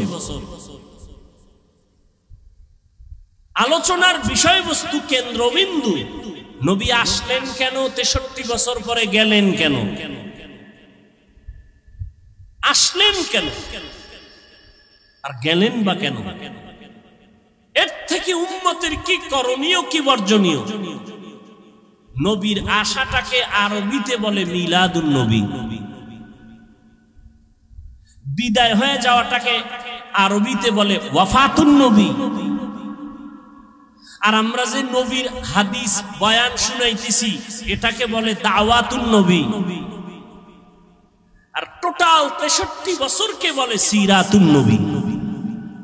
4টা শব্দ বললাম, মিলাদুন নবী, ওয়াফাতুন নবী, দাওয়াতুন নবী, সিরাতুন নবী। বিশ্লেষণে যাব না, আমি সাধারণ মানুষকে সহজে যাতে বুঝতে পারে ওই চিন্তা করে সব সময় বয়ান করি। শিক্ষিতদেরকে বয়ান করেন না, বহু শিক্ষিত বক্তা আছে, বহু এলেমওয়ালা আছে, আমার এলেম নাই, আমল নাই। সাধারণ মানুষ যেন অল্পতে একটু দিনের দিকে আসে, আল্লাহর দিকে আসে, সুন্নতওয়ালা হয়, আমি ওই ধান্দায় বয়ান করি। পেজগোছের কথা কম বলি, খুব খেয়াল করবেন। মিলাদুন নবী, ওয়াফাতুন নবী, সিরাতুন নবী, দাওয়াতুন নবী, এই 4টা শব্দ একমাত্র, শুধুমাত্র, কেবলমাত্র আমার আপনার নবী রহমতুল্লিল আলামিনের শানের শব্দ। এই 4টা শব্দ মুসা নবীর বেলায় ব্যবহার হয় নাই, এই 4টা শব্দ ঈসা নবীর বেলায় ব্যবহার হয় নাই। প্রয়োগ হয়েছে, কিন্তু ব্যবহার সব সার্বজনীন নয়। এই চারটা শব্দ আমার নবীর শানের শব্দ। এই চারটা শব্দকে যারা ছোট চোখে দেখবে সে রসুলকেই ছোট করলো। কথা বুঝাইতে পারছি? নবীজির জন্ম মোবারক আমরা মানি না? মানি না। নবীজির ইন্তেকাল আমরা মানি না? মানি না। তাহলে আমরা মিলাদুন নবীও মানি, ওয়াফাতুন নবীও মানি। নবীজির আদর্শ আমরা মানি না? মানি না। তাহলে আমরা নবীর সিরাতুন নবীও মানি, দাওয়াতুন নবীও মানি। অতএব এ নিয়ে আমাদের মধ্যে দূরত্ব সৃষ্টি করার কোনো সুযোগ নাই। এরপরে নিয়ে বহু আলোচনা আছে, ওদিকে আমি যাব না। আমি মূল আমাদের নবী শ্রেষ্ঠ, এতে কোনো সন্দেহ নাই। সর্বসম্মতিক্রমে আমার নবী শ্রেষ্ঠ, আমরা এটা অন্তর দিয়ে বিশ্বাস করি। এটা আমাদের ঈমান, এটা আমাদের আকীদা। নবীরে কি দিয়া বানাইছেন? ওই ধান্দায় পইরা সময় নষ্ট না কইরা 100 বার দুরূদ শরীফ পড়ি, সওয়াব হবে। কি তর্ক বিতর্ক না কইরা আমল করি। কখন মরণ হয়ে যাবে বলা যায় না। চোখের সামনে দেখতে না দেখতে কত আপনজন চলে গেল, চোখের সামনে কত যুবক চলে গেল। আমার চলে যাওয়ার পালা। কি নিয়ে যাইতেছি আর কি রেখে যাইতেছি? আল্লাহ বলেন, ওমা আরসালনাকা ইল্লা রাহমাতাল লিল আলামিন। ও পয়গম্বর, জগৎ সমূহের জন্য আমি আপনাকে রহমত করে পাঠাইলাম। রূহের জগতের জন্য নবী আমার রহমত, দুনিয়ার জগতের জন্য নবী রহমত, কবর জগতের জন্য নবী আমার রহমত, হাসরের জগতের জন্য নবী রহমত। দুনিয়ার জগতের জন্য নবী কিভাবে রহমত, এই বিষয়ে দু চারটা কথা আমি বলবো। রহমতের নবী এমন এক সময় জমিনের মধ্যে পদার্পণ করলেন, মক্কা নগরীতে, আরব দেশের ভেতরে। যেই সময় মক্কার মানুষের মতো চরিত্রহীন, লম্পট জমিনের মধ্যে আর কোথাও কোনো মানুষ ছিল না। মক্কার মানুষ বড় খারাপ মানুষ, এতটাই চরিত্রহীন। ভালো করে খেয়াল করেন, এতটাই চরিত্রহীন ওই মক্কার মানুষ। নারী আর পুরুষ উলঙ্গ হইয়া বাইতুল্লাহর চারপাশে তাওয়াফ করে। তারা কাপড় পরে যায় না, কারণ এই কাপড় দ্বারা ভিন্ন জায়গায় গিয়ে গুনাহ করছে। এই গুনাহযুক্ত কাপড় নিয়ে বাইতুল্লাহর কাছে যাবে না। এরা বাইতুল্লাহকে সম্মান করে, কিন্তু চরিত্র এতটাই দুর্বল, এরা নারীদের পছন্দ করে না। কন্যা ঘরে আসলে বাবা পর্যন্ত বেজার হয়ে যায়। বাবা লজ্জায় পড়ে ওই কন্যা সন্তানটাকে জ্যান্ত গলা টিপে হত্যা করে। এতটাই জালেম, এতটাই জুলুম চলতেছিল। জুলুমের সমাজ, এমন এক জায়গা চতুর্মুখী নাপাক আর নাপাক আর নাপাক। এই অবস্থায় এমন একজন রহমতের নবী মক্কা নগরীর মাঝে আল্লাহ পাঠাইছেন। রহমতের নবী আসছেন, আসা মাত্র জমিনের মধ্যে পরিবর্তনের হাওয়া শুরু হয়ে গেল। প্রশ্ন এখন জটিল, মক্কার মানুষ এত কেন খারাপ হলো? অন্য এলাকার মানুষ কেন খারাপ হলো না? সিরিয়ার মানুষ এত খারাপ কেন না? মক্কার মানুষ এত খারাপ কেন? অথচ এখানে তো লক্ষ লক্ষ নবী আসছেন, সব নবীরা বাইতুল্লাহ তাওয়াফ করছেন। আদম আলাইহিস সালাম ভারতের চরণদ্বীপ থেকে আল্লাহর ঘর জিয়ারতের জন্য 40 বার পায়ে হেঁটে গেছেন, হাইটা হাইটা গিয়া বাইতুল্লাহ জিয়ারত করেছেন আদম নবী। আদম আলাইহিস সালাম, নূহ আলাইহিস সালাম এই জমিনের মধ্যে কদম রেখেছেন। আমাদের আকীদা বিশ্বাস, যেখানে আজান হয়, কোরআন তেলাওয়াত হয়, যেখানে দ্বীনের কথা হয়, আলেম ওলামা আসে, ওই জায়গাটা বরকতপূর্ণ হয়। ঠিক নি? মক্কার জমিনের মধ্যে সব নবীরা আসছেন, বাইতুল্লাহ তাওয়াফ করছেন, জায়গাটা বড় বরকতের জায়গা। এখানের মানুষ অন্য দিকের তুলনায় একটু কম খারাপ হবে। অথচ সিরিয়ার মানুষ এত খারাপ না, মক্কার মানুষ এত খারাপ।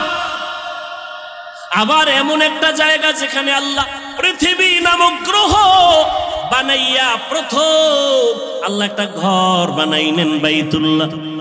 ইন্না আউওয়ালা বাইতিন উযিআ লিন-নাস লাল্লাযী বিবাক্কাতা মুবারাকান ওয়া হুদা মুবারাকাও ওয়া হুদাল লিল আলামিন।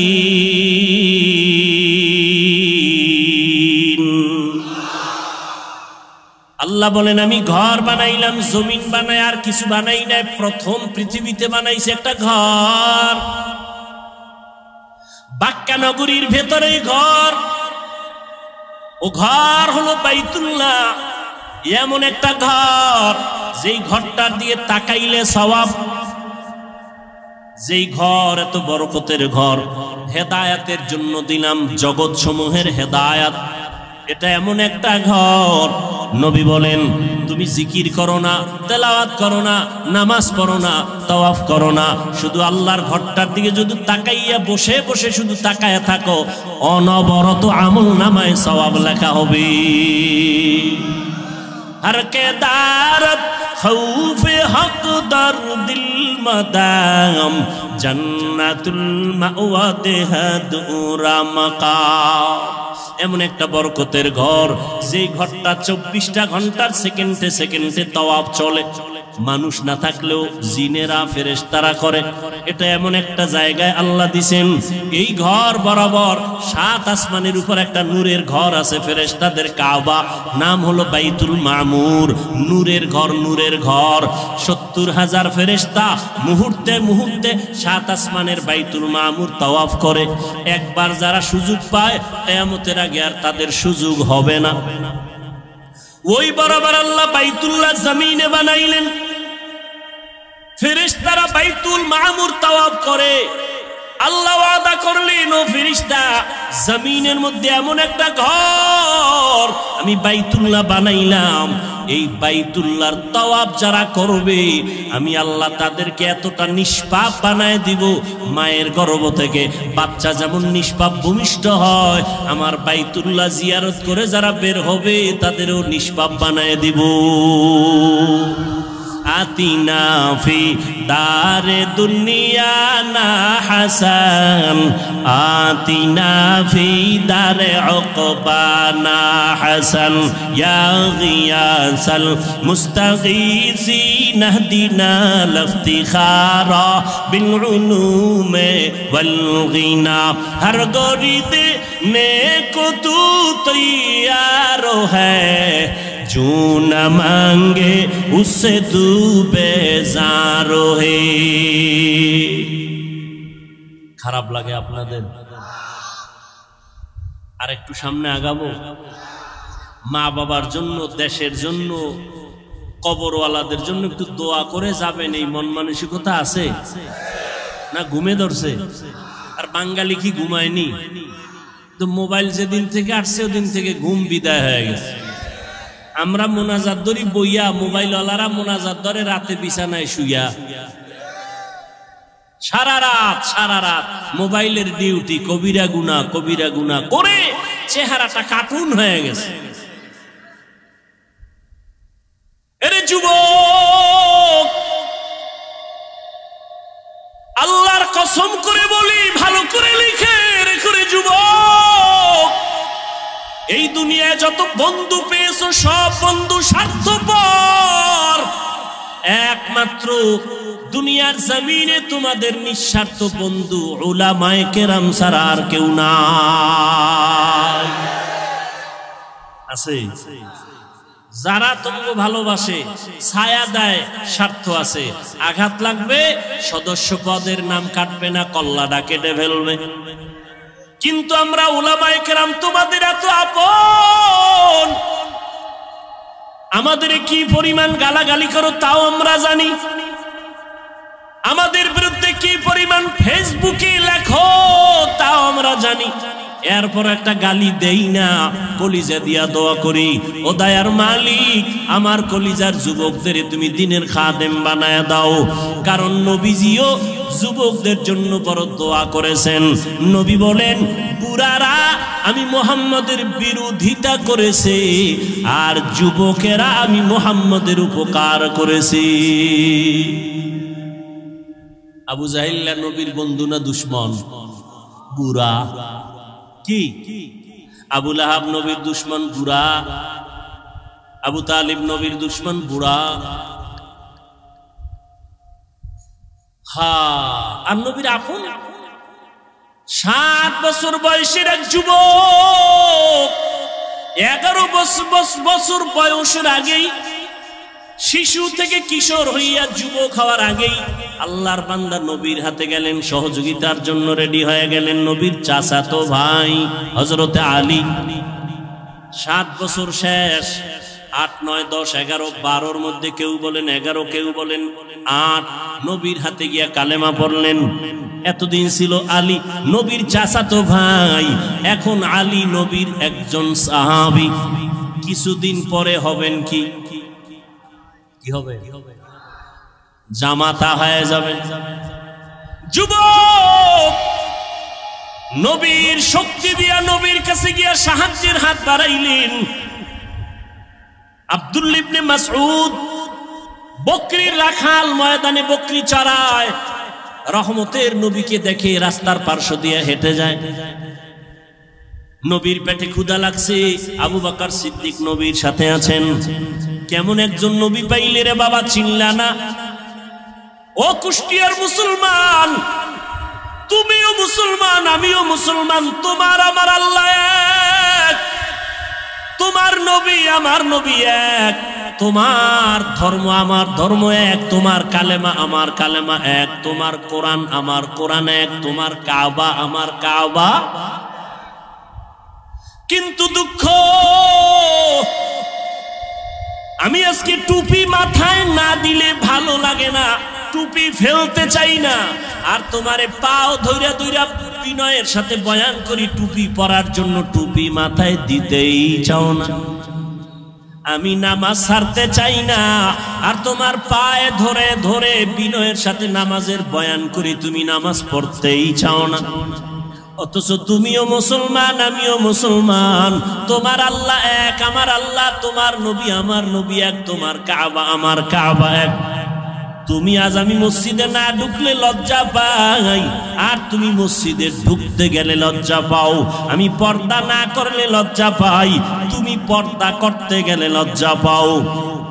আমি টুপি ফেলতে চাই না, তুমি টুপি দিতে চাও না। আমি দাড়ি কাটতে চাই না, তোমারে পাও দইরা বয়ান করার পরেও তুমি দাড়ি রাখতে চাও না। কারণটা কি রে বাবা? অথচ তোমার আল্লাহ এক, আমার নবী এক, তোমার কাবা আমার কাবা এক, সব এক, দুনিয়াতে আসছি এক। আবার যেদিন বিদায়ের আওয়াজ হবে, আমি হাফিজুর রহমানেরও 3টা কাফন, তোমারও 3টা কাফন হবে। পীর সাহেবের জন্য একটা কাফন কেউ বাড়াইয়াও দিবে না, এমপি মারা গেলে কাফন বাড়াবে না, রিক্সার ড্রাইভার মরে গেলে গরিবের কারণে একটা কাফন কেউ কমাইয়াও দিবে না। সবার বেলায় 3টা কাফন, কালার হবে আলাদা। কি যারা আলিয়ায় ভরে তাদের কালার একরকম, যারা কওমিতে ভরে তাদের কালার আর একরকম, সব এক। 3টা সাদা কাপড়ের প্যাকেট যখন হবে, কে পীর, কে মুরিদ, কে আলেম, কে মূর্খ, কে ইমাম, কে মুক্তাদি লেখা থাকবে, সব একাকার হয়ে গেছে। কবরে রাখার পর প্রশ্ন হবে 3টা। কয়টা? আমাকেও যেই প্রশ্ন করা হবে, আপনাদেরও সে একই প্রশ্ন করা হবে। রবের পরিচয় দাও, ধর্মের পরিচয় দাও, রহমাতুল্লিল আলামিনের পরিচয় দাও। আমাকেও প্রশ্ন যা করবে, আপনাদেরও সেই একই প্রশ্ন করা হবে। ও আল্লাহর বান্দারা, কেমন একজন নবী পাইলেন, ওই নবীর জন্য একটু মায়া হলো না রে বাবা? আজকে আমি তোমার মতো চলি, এই দুনিয়ায় চলি তোমার মতো, তোমার মতোই চলাফেরা করি। তুমিও 3 বেলা খাও, আমরাও 3 বেলা খাই। তুমিও রাতের বেলা ঘুমাও, আমরাও ঘুমাই। ও আল্লাহর বান্দারা, তোমরাও ব্যবসা করো, চাকরি করো, আমরাও ব্যবসা করি, চাকরি করি। ও আল্লাহর বান্দারা, তোমরাও রাস্তাঘাটে চলো, আমরাও রাস্তাঘাটে চলি।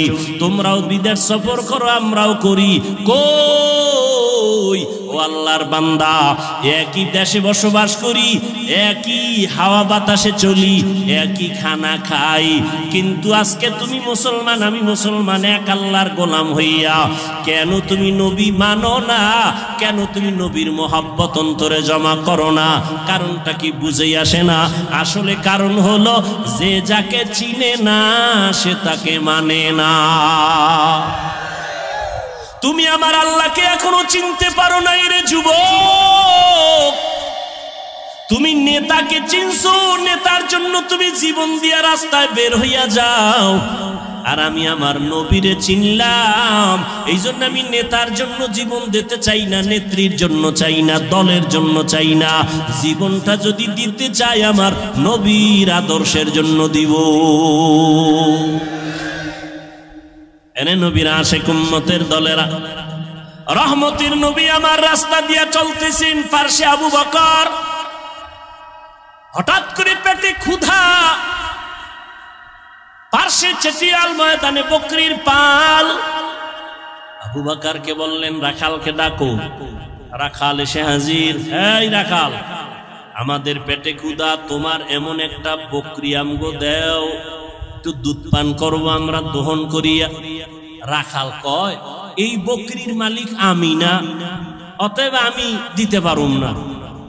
এবার নবী কয় রাখাল শোনো, আচ্ছা ঠিক আছে, তাহলে দুধওয়ালা বকরি দেওয়া লাগবে না, এমন একটা বকরি দাও যেই বকরিটা মৃত্যু পর্যন্ত দুধ দিবে না। এরকম বকরি আছে না, দুধ দেয় না, এমন একটা বকরি দাও। রাখাল বলে এই যে একটা বকরি আছে, এটা নেন, এর থেকে জীবনে দুধ আসবে না। রহমতের নবী বলে আবু বকর দাঁড়ান। নবী যেই বকরির থেকে জীবনে দুধ আসবে না বলিয়া রাখাল দিল, রহমতের নবী ওই বকরির হাত দিলেন ওলানের ভেতরে, সাথে সাথে দুধ আসলো।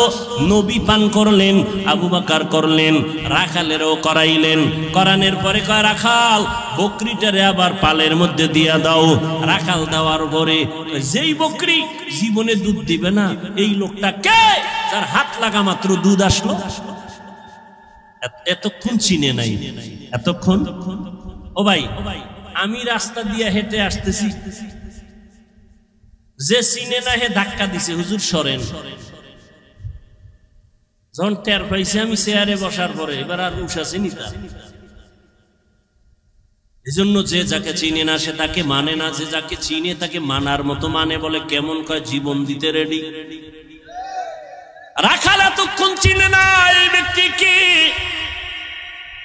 যখনই দেখলো একটা বকরি জীবনে দুধ দিবে না, ওই বান্দার হাতটা দেওয়া মাত্র বকরি দুধ দিল, চিনে ফেললো এটা সাধারণ কোনো মানুষ না, এটা পাওয়ারওয়ালা মানুষ। এই পাওয়ার আমার মধ্যে নাই। এই পাওয়ারের নাম হলো মুআজিজা। এই পাওয়ারের নাম কি? নবীদের বেলায় হলে মুআজিজা, ওলিয়া উলিয়াদের বেলায় হলে হবে কারামত। ভালো করে মনে রাখবেন, যেটা কখনো সম্ভব না, এইরকম কিছু অসম্ভব আল্লাহ যদি সম্ভব করেন, এটাকে আশ্চর্য ধরনের বলা হয়, অলৌকিক পাওয়ার বলে। এটা আল্লাহ ডাইরেক্ট আসমান থেকে জমিনে আইসা করবেন না, এটা কোনো ব্যক্তির মাধ্যমে করবেন। গাছ কথা বলতে পারে না, একজনে প্রশ্ন করে কথা বলা শুরু হয়ে গেল, এটা তো সম্ভব না। আমার আল্লাহর দ্বারা সম্ভব। সব অসম্ভবকে সম্ভব করতে পারেন কে? আর এই অসম্ভবকে সম্ভব যে আল্লাহ করবেন, এটা আল্লাহ কুদরতের দ্বারা করবেন, কারো মাধ্যমে করবেন। নদীর মধ্যে দীর্ঘ বছর পানি নাই, শুকাইয়া গেছে নদী। একজন ব্যক্তির কাছে এলাকার মানুষ আইসা কয় আমগো নদীতে পানি নাই। লোকটা বড় একজন আল্লাহর প্রিয় বান্দা, তিনি একটা চিঠি লেখলেন। চিঠির মধ্যে কি লেখছেন তিনি জানেন আর আল্লাহ জানেন। তিনি কয় এই চিঠিটা নদীর মধ্যে ফেলে দাও। যখন চিঠি নিয়ে নদীর মধ্যে ফেলে দিল, দীর্ঘ বছরের শুকনা নদীর মধ্যে পানির জোয়ার শুরু হয়ে গেল। সুবহানাল্লাহ। না কি মনে হয় গাঞ্জা খাইয়া কথা কই না? চেহারা দেখলে তো মনে হয় না। একজনের তেঁতুল খায়, কয় কেমন লাগে, কয় ঠোঁটের মিসকলে বুঝো না। কি মনে হয় আমরা গাঞ্জা খাই, ইয়াবা ট্যাবলেট খাই, বিড়ি টানি? আমাকে মাথা খারাপ কেন বলেন? মাথা খারাপ তো তাদের হতে পারে যারা মদের বোতল নিয়ে দৌড়ায়, যারা গাঞ্জা খায়, ইয়াবা ট্যাবলেট খায়।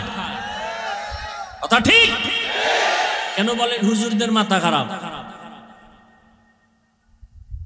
আল্লাহ বুঝার তৌফিক দান করেন। নদীর মধ্যে পানি জারি হয়ে গেছে, একটা চিঠি লিখে দিছে। এখন একটু যদি গভীর ভাবে জ্ঞান খাটান তো মাথা গরম হয়ে যাবে। কঠিন ভাবে গরম হবে। এটা কেমন কথা? চিঠি লেখা নদীর মধ্যে ফালায় দিছে, এটার মধ্যে পানির জোয়ার শুরু হয়ে গেছে। এটা গাঞ্জা খাওয়া ছাড়া আর কোনো কথা? এটা ভালো মানুষ বিশ্বাস করে কেমনে? এই কথাটা এটা এই কামটা ঘটাইছে কেটা? একজনে কানে কানে কয় এটা তাবলিগ ওয়ালারা ঘটাইছে। যদি কয় তাবলিগ, তো বিনা দলিলে কাফের। না না তাবলিগ না, কারা কয় সরমনায়, কত ডবল কাফের। কারা ঘটাইছে? কেন সরমনায় না। খুঁজতে খুঁজতে খুঁজতে খুঁজতে ফট করে কয় না, এটা যে ঘটাইছে তিনি রসুলের কলিজার সাহাবী হযরত ওমর। এবার ক কাফের। ঘটনাটা কে ঘটাইছে? হযরত ওমর। কে সেই ওমর? কে সেই ওমর? 27 বছর বয়সে রসুলের হাতে কালেমা পড়েছে। কয় বছর? কয় বছর? কয় বছর? তাহলে যুবকেরা নবীর বিরুদ্ধে না পক্ষে? তুমি হারারে কি করো নবীর পক্ষে? चैटिंग करो। जिंदगी में बंदगी तू कार नहीं,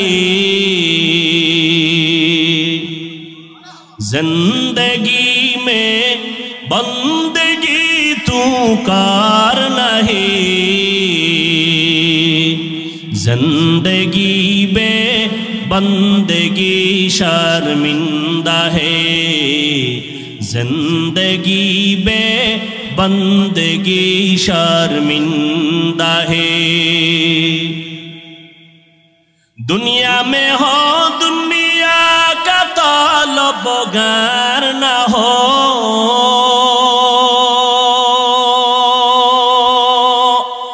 बाजार से गुजर हो खरीदार न हो,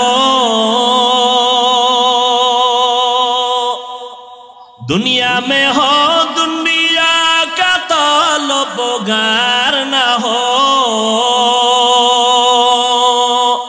बाजार से गुजर हो खरीदार न हो। ये दुनिया एक मिसले कागज फूल है, ये दुनिया एक मिसले कागज फूल है, जिंदगी में बंदगी तू कार नहीं, जिंदगी में बंदगी तू कार नहीं, जिंदगी में बंदगी शर्मिंदा है, जिंदगी में बंदगी शर्मिंदा है, जिंदगी में बंदगी कुन बंदगी, जिंदगी में बंदगी शर्मिंदगी।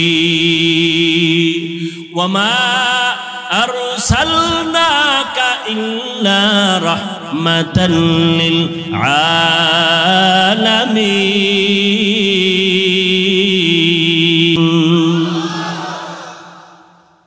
রাখাল যখন দেখলো যেই বকরি কখনো দুধ দিবে না, হঠাৎ করে দুধ চলে আসছে, এই বান্দা সাধারণ না, এই বান্দা বড় দামি। পাশের লোকটা দাঁড়ানো কে দেখছেন নি? খবর নাই। কে? আবু বকর সিদ্দিককে জিজ্ঞাসা করলেন কে? ইনি হলেন রহমাতুল লিল আলামিন, আব্দুল্লাহর পোলা মুহাম্মদ। নাম শুনছি। তিনি কি? বলে হ্যাঁ। তাই তো এই অলৌকিক ঘটনা প্রকাশ পেল। এবার মাথা নত করে বলে পয়গম্বর, আমাকে আপনি তাড়াতাড়ি কালেমা পড়ে দেন। এই রাখাল আর কেউ না, কলিজার সাহাবী আব্দুল্লাহ ইবনে মাসউদ রাদিয়াল্লাহু তাআলা আনহু। ইমামুল আউয়ালিনাল আখিরিন, বাহরে সাদকা রাহমাতাল লিল আলামিন, সাইয়্যিদুল কাউনাইন খাতমুল মুরসালিন, আখির আমদ বুদে ফখরুল আউয়ালিন। এরে আল্লাহর বান্দা ভালো করে বুঝো, অন্যদিকে তাকাইয়া তামাশা দেখবা না, অন্য কান্দে ওদিকে তাকায়ও না। তোমার চোখে কেন পানি নাই সেই চিন্তা করো। একজনে আল্লাহর মোহাব্বতে চিৎকার দেয়, তোমার মধ্যে সেই জালজালা কেন হয় না? ওরে আগুন লাগলে তো শরীরটা গরম হবে, এটাই তো স্বাভাবিক। আগুন লাগলে তো গরম তাপ লাগবে, শরীর গরম হবে, এটাই স্বাভাবিক। আগুনের পাশে বসছো, তোমার ভাইয়ের শরীর গরম হয়, তোমার শরীর কেন গরম হয় না? কারণটা কি? তোমার ব্যাটারিতে চার্জ নাই, তোমার ঈমান দুর্বল, তোমার আমল দুর্বল। মাওলার কাছে কান্না করো, হে মালিক আজকে মানুষ হইলাম, পরিচয় দেই আমি মানুষ, কিন্তু এখনো মানুষ হতে পারি নাই। আব্দুল্লাহ ইবনে মাসউদ নবীর মুজিজা দেখে কালেমা পড়লেন। ওমরের মতো বান্দা নবীর কল্লা কাটতে আসিয়া 27 বছরের নবীর হাতে কালেমা পড়লেন। ও নবীর আশেকের দল, আজকে তাবলীগওয়ালারা বয়ান করে, পীর সাহেবরা বয়ান করে, জুমার দিন খতিব সাহেবরা বয়ান করে। আমার মায়ার নবী মক্কা নগরীতে আসছেন এমন একটা জায়গায়, এত দামি জায়গা কেন না পাক? এর একমাত্র কারণ এই মানুষগুলো এত খারাপ হইল কেন? যেই জমিন এত নবী আসলো, এত দামি ঘর হইল, এই মানুষগুলো অন্য জায়গা থেকে একটু ভালো হওয়ার কথা, এরা খারাপ কেন? এর যতটা জবাব আছে এর মধ্যে শ্রেষ্ঠ জবাব হলো এরা আল্লাহর নবী আসার আগ পর্যন্ত এরা মুরব্বি হারা ছিল, এই জন্য দিক বেদিক হয়ে গেছে। ঈসা নবী চলে গেলেন, মাঝখানে কোনো নবী নাই, কোনো মুরব্বি নাই। যারাও ছিল নবীর স্থলাভিষিক্ত, এরা দুনিয়ার লোভে পইরা ডান বাম হয়ে গেছে। হালালটারে হারাম কয়, হারামটাকে হালাল বলে। রোহবান এই সমস্ত ইহুদি আর খ্রিস্টানদের যারা নামদারি আলেম ছিল, এরা টাকা খাইয়া দুনিয়ার লোভে বিধানটাকে ডান বাম করে দিল। মানুষগুলো মূর্তি পূজায় লিপ্ত হয়ে গেল। যেই বাইতুল্লাহ এত দামি ঘর, ওই বাইতুল্লাহর ভেতরে 360টা মূর্তি ভেতরে টানানো। কয়টা? 360টা মূর্তি। এই খেয়াল করো ভালো করে, নবী আইসা নামাজ যখন শুরু করছে, বাইতুল্লাহর পাশে নামাজ পড়ছে, মূর্তি ছিল না? মক্কা বিজয়ের আগে তো মূর্তি নামায় নাই। মূর্তি ভেতরে 360টা মূর্তি। মায়ার নবী আল্লাহর মুহাব্বত নিয়ে নামাজ পড়তেছেন। প্রথম কিবলা বাইতুল মুকাদ্দাসের দিকে ফিরিয়া মদিনায় যাইয়াও আমার নবী ওই 16 মাস দীর্ঘ বছর পর্যন্ত বাইতুল মাকদিসে নামাজ পড়ছেন, কিন্তু নবীর দিলের তামান্না বাইতুল্লাহর দিকে ফিরিয়া নামাজ পড়বেন। মদিনার থেকে দক্ষিণ দিকে হলো বাইতুল্লাহ, ওদিকে ফিরিয়া কখন পড়বেন? নবীর মনে চায়। এত বছর নবী বাইতুল্লাহর দিকে ফিরতে পারে না, কিন্তু দিল কাঁদে বাইতুল্লাহর দিকে ফিরবে। নবী নামাজে দাঁড়াইলেন, রুকুর হালাতে জিব্রাইল আমিন আইসা কয়, নবী এবার আপনি বাইতুল মাকদিস থেকে ফিরিয়া বাইতুল্লাহর দিকে হয়ে যান।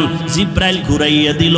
নামাজ 4 রাকাতের মাঝখানে 2 রাকাতে ওই মসজিদকে মসজিদে কিবলাতাইন বলে, মদিনাতুল মুনাওয়ারার পাশে। ও নবীর আশিকের দল, এই মক্কার মানুষ খারাপ হওয়ার প্রধান কারণ এরা মুরব্বি পায় নাই। আল্লাহর কসম একবার, আল্লাহর কসম 2 বার, আল্লাহর কসম 3 বার, ওয়াল্লাহি বিল্লাহি তাল্লাহি, যতদিন পর্যন্ত এই জাতি মুরব্বি মানবে না, ততদিন পর্যন্ত এই জাতির কপালে শান্তি আসবে না। বর্তমান দুনিয়ায় এই উম্মতের মুরব্বি একমাত্র উলামায়ে আহলে হক। এদের বিরুদ্ধে যদি যায়, এদের পতন হবে মরার আগে, সেদিন বেশি দূরে না। আর যদি আলেমদের মানিয়া চলে, আল্লাহ পাক শান্তির দরওয়াজা খুলে দিবে। মক্কার মানুষ এত খারাপ কেন? এরা মুরব্বি নাই, মুরব্বি মানে না, মুরব্বিদের উল্টা পাল্টা করে ফেলছে। এই জন্য আল্লাহর মুহাব্বত এখান থেকে শিক্ষা নাও। নবী আসলেন, মুরব্বী উম্মত পেয়ে গেল। নবী এখন মুরব্বী হইয়া উম্মতের ডাক্তার, চিকিৎসা করতেছেন। উম্মতের সুন্দর চিকিৎসা করার জন্য প্রধান কারণ হলো, প্রথম কাজ হলো সুন্দর ব্যবহার। নবী এমন সুন্দর ব্যবহার দিয়েছেন, মক্কার মানুষ নবীর আশেক হয়ে গেল। দুশ্মনেরাও যদি গালি দেয় কিন্তু পেছন থেকে নবীরে মোহাব্বত করে। যেই মুহাম্মদ এত সুন্দর ব্যবহার, 63 বছর হায়াতে আমার নবী একটা মিথ্যা কথা জীবনে বলেন নাই। কেমন একজন নবী পেয়েছো যেই নবীর জীবনে কোনো মিথ্যা কথা নাই? এমন একজন নেতা পাইবানি যে মিছা কয় না? আছে? মোবাইলটা ঘরের মধ্যে কানে লাগায় ঘরে থাইকা ওকে আমি জমি নেই নাই, আছে না নাই? বর্তমান মিথ্যার ফ্যাক্টরি হলো মোবাইল। আল্লাহ মিথ্যা থেকে হেফাজত করেন। এমন মায়ার নবী আমার জীবনে একটা মিথ্যা কথা বলেন নাই। কেমন নবী আমার, যেই নবী কোনোদিন কাউকে একটা গালি পর্যন্ত দেন নাই। নবীর সামনে দাঁড়াইয়া কত দুশ্মন অকথ্য ভাষায় গালাগালি করে, আমার নবী গালি দিবেন দূরের কথা, কোনো গালির জবাব দেন নাই। ও কুষ্টিয়ার মুসলমান, আল্লাহর মুহাব্বত অন্তরে জমা করে নাও। শিক্ষিত এলাকার মানুষ আপনারা, কুষ্টিয়ার বিশ্ববিদ্যালয় থেকে লেখাপড়া করে কত আলেম বের হইয়া উম্মতের দাওয়াত দেয়, দ্বীনে ইসলামের কাজ করে। ও কুষ্টিয়ার মুসলমান, ভালো করে বুঝো, কেমন নবীর আদর্শ পাইলা যে নবী একটা মিথ্যা কথা বলেন নাই। তুমি আমি কেন মিথ্যা বলবো ইচ্ছা করিয়া? কেমন নবী আমার আমার যেই নবী একটা গালি কাউকে দেন নাই, গালির জবাব দেন নাই। আরো আশ্চর্য কথা হলো, মায়ার নবী আমার কারো দিকে চোখ গরম করে কখনো তাকান নাই। নবী চোখ গরম করে তাকান নাই। কেমন মায়ার নবী আমার, নবীর এই উত্তম ব্যবহার দিয়া মক্কার মানুষগুলোকে এত দামি বানায় দিলেন। আল্লাহ এক পর্যায়ে জিব্রাইলের পাঠায় কয়, আমি লিস্টে দিয়া দিলাম, নবীর লিস্টি দিয়া দাও। লিস্টির মধ্যে যাদের নাম আছে, নবী যেন ঘোষণা দিয়া দেয় লিস্টির ভিতরে যাদের নাম তারা বিনা হিসাবে জান্নাতি। ও এলাকার মুসলমানেরা, ও যুবকেরা, ও বৃদ্ধ বাবাজি, ও পর্দার আড়ালের মা বোনেরা, সারা রাত যদি নবীর ইতিহাস বয়ান করি শেষ হবে না। নবী দুনিয়াতে আসার আগে নবীর গুণগান বিধর্মীয় পর্যন্ত গাইলো, শেষ করতে পারলো না। নবী আসছে, গুণগান চলছে, শেষ হয় না। নবী চলে গেলেন ১৫০০ বছরের বেশি হলো, এখনো নবীর গুণগান শেষ হয় না। বক্তাও শেষ করতে পারে না, লেখকেরা লেখাও শেষ করতে পারে না। কিয়ামত পর্যন্ত নবীর গুণগান বক্তারা বলবে, লেখক লেখবে, শেষ হবে না। কিয়ামতের দিনও নবীর প্রশংসা চলবে। এরে নবীর উম্মতেরা, ওই নবীর আদর্শ ধারণ করো। আমি কুষ্টিয়ার শিক্ষিত মুসলমানকে জিজ্ঞাসা করব, নবীর রেখে যাওয়া সুন্দর আদর্শ ছাড়া আর কারো কাছে ভালো আদর্শ আসেনি? থাকলে একজনে দাঁড়ায় বলো, হাফিজ ভাই, আমাদের কুষ্টিয়া এলাকার ভেতরে মোহাম্মদের আদর্শ ছাড়া আরো কিছু লোক আছে, তাদের আদর্শ মোহাম্মদেরটার থেকেও ভালো। আল্লাহর কসম, যদি ভালো আদর্শ দেখাইতে পারো, আমি মোহাম্মদেরটা নিব না, আমি তারটা নিব। কিন্তু পারছে কেউ? অনেকে অপচেষ্টা করেছিল। চেষ্টা না অপচেষ্টা? ব্যর্থ চেষ্টা করেছিল। আব্রাহাম লিঙ্কন আদর্শ দিল, জাতি গ্রহণ করে না। মাও সেতুন আদর্শ দিল, জাতি গ্রহণ করে না। লেনিন আদর্শ দিল, জাতি গ্রহণ করে না। কার্ল মার্কস আদর্শ দিল, জাতি গ্রহণ করে না। বরং আওয়াজ উঠল দুনিয়ায়। কি আওয়াজ? বলে, দুনিয়াতে যত আদর্শ গান শুনলাম, এক কথায় জবাব, দুনিয়ার সব আদর্শগুলো নাপাক, একমাত্র মদিনার নবীর আদর্শই হলো পাক। ও গো নবীর উম্মতেরা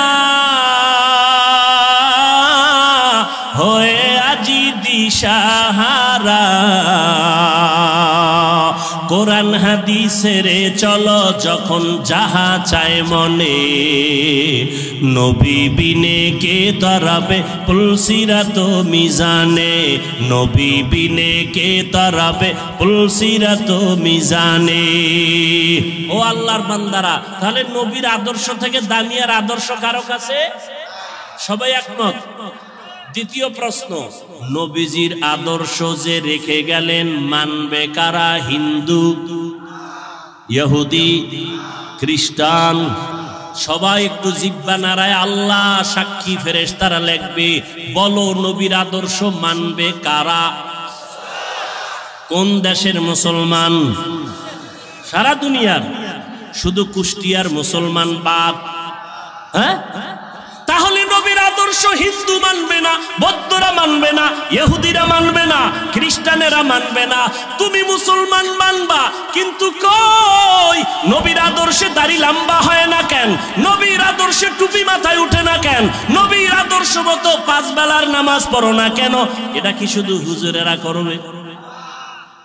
ও আল্লাহর বান্দা, যদি বলো হুজুর ও হাফিজ ভাই আমরা পারি না, আপনারা পারেন, এবার আমি বলবো রে বাবা, তোমার মতো যুবক জীবনে মাদ্রাসায় পড়ে নাই, স্কুল কলেজে লেখাপড়া করে, জেনারেল লাইনে চাকরি করে, ব্যবসা করে, সত্য কথাটা স্বীকার করো। তোমার মতো যুবক জীবনে মাদ্রাসায় পড়ে নাই, এমন যুবক স্কুল কলেজ ভার্সিটিতে পড়ে, 5 বেলার নামাজ পড়ে আছে না নাই? আর কি ওয়াজ করবো বলো? এবার তুমি তোমারে জিজ্ঞেস করো, তুমি কেন পারো না? ও কুষ্টিয়ার মুসলমান, তোমার মতো যুবক সন্তান র্যাব, আর্মি, পুলিশ, বিডিআরের চাকরি করে, 5 বেলার নামাজ পড়ে আছে না নাই? তুমি কেন পারবা না রে বাবা?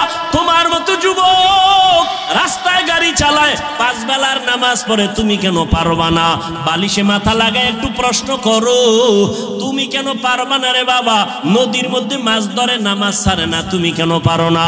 তোমার আমার মতো কত যুবক তাকায় দেখো ময়দানে কৃষি কাজ করে, নামাজ পড়ে, তুমি কেন পারবা না? আসলে কি ওলামায়ে কেরামের কথা মিথ্যা মনে করছো? আল্লাহর কোরআন নবীর কথা কি মিথ্যা মনে করছো নাকি বাবা? আমাকে আবার একটু জবাব দাও, আমার আল্লাহর কোরআন সত্য নাকি মিথ্যা? কত পার্সেন্ট সত্য? সবাই বলো। এবার আমাকে বলো, আল্লাহর ওই কোরআনে জান্নাতের বয়ান আসেনি? সত্য। জাহান্নামের বয়ান আসেনি? এবার বলো বাবা, ওই আল্লাহর কোরআনে জান্নাত জাহান্নামের বয়ান আছে, শুধু এতটুকু না, কারা জান্নাতে যাবে কারা জাহান্নামে যাবে আল্লাহ তাও বয়ান করেছেন। ইন্নাল আবরারা লাফি নাঈম ওয়া ইন্নাল ফুজ্জারা লাফি জাহিম। নেক আমল যারা করবে তারা জান্নাতের পথিক, যারা গুনাহ করবে তারা জাহান্নামের পথিক। ও আল্লাহর বান্দারা, জাহান্নামটা কেমন ভয়ঙ্কর, জান্নাতটা কেমন আরামের ঘর আমার আল্লাহ তাও বয়ান করেছেন। জান্নাতিন তাজরি মিন তাহতিহাল আনহার, এমন একটা জান্নাত আল্লাহ জান্নাত নেক আমলওয়ালাকে দিবেন, যেই জান্নাতে ঢুকলে কোনোদিন যুবকরা বুড়া হবে না, কালো থাকবে না, যেই জান্নাতে কোনো বাথরুম নাই, যেই জান্নাতে কোনো রোদের গরম, অসহ্যকর গরম নাই, যেখানে কোনো বিদ্যুতের লোডশেডিং নাই, ওই জান্নাত এমন আরামের জায়গা যেখানে শান্তি আর শান্তি আর শান্তি। আবারও জবাব দাও, এই জান্নাত পাবে কারা? গুনাহগার না নেক আমলওয়ালা? তোমার আমল কোথায় রে বাবা? আর যারা গুনাহ নিয়ে কবরে যাবে তাদের জন্য জাহান্নাম আল্লাহ বানায় রাখছেন। কেমন জাহান্নাম আল্লাহ তাআলা কোরআনে বয়ান করেছেন, আল্লাতী তাত্তালিউ আলাল আফইদা, দুনিয়ার আগুন থেকে 70 গুণ জাহান্নামের আগুনের গরম হবে বেশি। ওই জাহান্নামটা গুনাহগারের জন্য, ওই জাহান্নাম এত ভয়ঙ্কর, দুনিয়ার আগুন হাতে লাগলে হাত জ্বলে পা জ্বলে না, পায়ে লাগলে পা জ্বলে হাত জ্বলে না। আল্লাহ বলেন জাহান্নামের আগুন এত মারাত্মক ভয়ঙ্কর আগুন, শরীরের যে কোনো জায়গায় লাগা মাত্র কলিজা পর্যন্ত ভুনা হয়ে যাবে। ও যুবক, আজকে আমিও তো তোমার মতো একটা যুবক, আমি যদি তোমার মতো প্যান্ট শার্ট টাই লাগাইয়া দাড়ি কামাইয়া রাস্তায় ঘুরতাম, মাস্তানি করতাম, কেউ বাধা দিত না। টুপি মাথায় দিলে মাথা গরম হয়, তোমার থেকে কম বুঝি না, এরপরও কেন টুপি ফালাই না? দাড়ি রাখলে যৌবনের ভাব চলে যায়, এগুলো বুঝি, এরপরও কোনো দাড়ি কাটি না। ও যুবক, বেপরদায় চললে বড় যৌবনের ভাব মিটানো যায়, এরপরও কেন বেপরদায় চলি না? ও আল্লাহর বান্দারা, নামাজ পড়তে অনেক কষ্ট, শীতের দিন ফজরের সময় নামাজ পড়াবো আরো কষ্ট, এরপরও কেন নামাজ সারি না রে বাবা? এই লম্বা জামাটা পরলে শরীর গরম লাগে, বুঝি, তারপরও কেন এই পোশাকটা ফালাই না? এর একমাত্র কারণ, আল্লাহর কোরআন পড়লাম, নবীর কথা দেখলাম, একটাও কোনো মিথ্যা নাই। অনেক বেঈমানেরা, পণ্ডিতেরা মিথ্যা প্রমাণ করার জন্য প্রচেষ্টা করছে, আজও পর্যন্ত আমার মাওলার কথা একটা ভুল বের করতে পারে নাই, পারছে? বরং বহু বেঈমানেরা কালেমা পড়ে মুসলমান হয়ে গেল। ও যুবক বাবা, চিন্তা ভাবনা করিয়া কবরের দিকে যাও, একটু চিন্তা করো রে বাবা, আমার মাওলার কোরআন সত্য। আজকের বৈজ্ঞানিকরা বলে জমিন থেকে 9,30,00,000 মাইল উপরে হলো সূর্য। এই জমিনটা যত বড়, তার থেকে 13 লক্ষ গুণ বড় সূর্য। এই সূর্যটা রাতের বেলা নাই, দিনের বেলা ছিল, এখনো কেন এত গরম লাগে, সহ্য করা যায় না? আল্লাহর কথা মিথ্যা না রে বাবা। নবী বলেন কিয়ামতের দিন মানুষ, নারী আর পুরুষ সব উলঙ্গ দাঁড়াবে হাসরের মাঠে। সূর্যটা নিচে নেমে আসবে, সূর্যের গরমে জমিনটা তামা হয়ে যাবে। আম্মা জান আয়েশা রাদিয়াল্লাহু তাআলা আনহা দেখেন, নবী একদিন তার রুমে বৈশা কাঁদতেছেন, যে নবীর কোনো গুনাহ নাই, সেই নবী কান্না করেন। আম্মা জান বলেন, ইয়া রাসূলুল্লাহ, আমার ভয় লাগে কোনো বেয়াদবি করলাম কিনা, আপনি কেন কাঁদতেছেন? আমার নবী বলেন, আয়েশা, আপনি কোনো বেয়াদবি করেন নাই, কেন কাঁদেন হে নবী? মায়ার নবী বলেন, ও আয়েশা, হাসরের ময়দানের কথা মনে পড়ে গেছে আমার। কিয়ামতের দিন আমার গুনাহগারের উম্মতের কি হালাত হবে? কেন ইয়া রাসূলুল্লাহ? নবী বলেন, ও আয়েশা, কিয়ামতের ময়দানে নারী আর পুরুষ সব উলঙ্গ দাঁড়াবে। কিয়ামতের দিন সূর্যের গরমে মাথার মগজগুলো টাস টাস করে ফেটে যাবে, জমিনটা তামা হয়ে যাবে। অন্যদিকে জাহান্নামের আওয়াজ, আবার আমার মাওলাও রাগান্বিত আওয়াজ দিবেন, লিমানিল মুলকুল ইয়াউম লিল্লাহিল ওয়াহিদিল কাহ্হার। আমার আল্লাহ তো রাগান্বিত হবেন, হাসরের ময়দানটা থর থর করে কেঁপে উঠবে। হাসরের ময়দানে সবাই থাকবে উলঙ্গ, নারী আর পুরুষেরা। ও পর্দার আড়ালের মা বোনেরা, আল্লাহ আপনাদের এত মর্যাদা দান করেছেন, আপনারা নবীদের মায়ের মতো মা, আপনারা আলেমদের মায়ের মতো মা, আপনাদের এত সম্মান, আপনারা খাদিজা রাদিয়াল্লাহু তাআলা আনহার মতো নারী, আপনারা আয়েশা রাদিয়াল্লাহু তাআলা আনহার মতো দামি নারী, আপনারা ফাতেমা রাদিয়াল্লাহু তাআলা আনহার মতো দামি নারী, ঈসা নবীর মা মারিয়াম আলাইহাস সালামের মতো দামি নারী, আপনারা আল্লাহ পাক রব্বুল আলামিন এত সম্মান আপনাদের দান করলেন। ও পর্দার আড়ালের আম্মা জানেরা, এতক্ষণ আমি যুবকদের যত বয়ান শুনাইলাম ভালোর লাইনে, এই ভালোটা ততদিন পর্যন্ত হবে না যতদিন পর্যন্ত মা আপনি সন্তানকে ভালো লাইনে চালাইবেন না।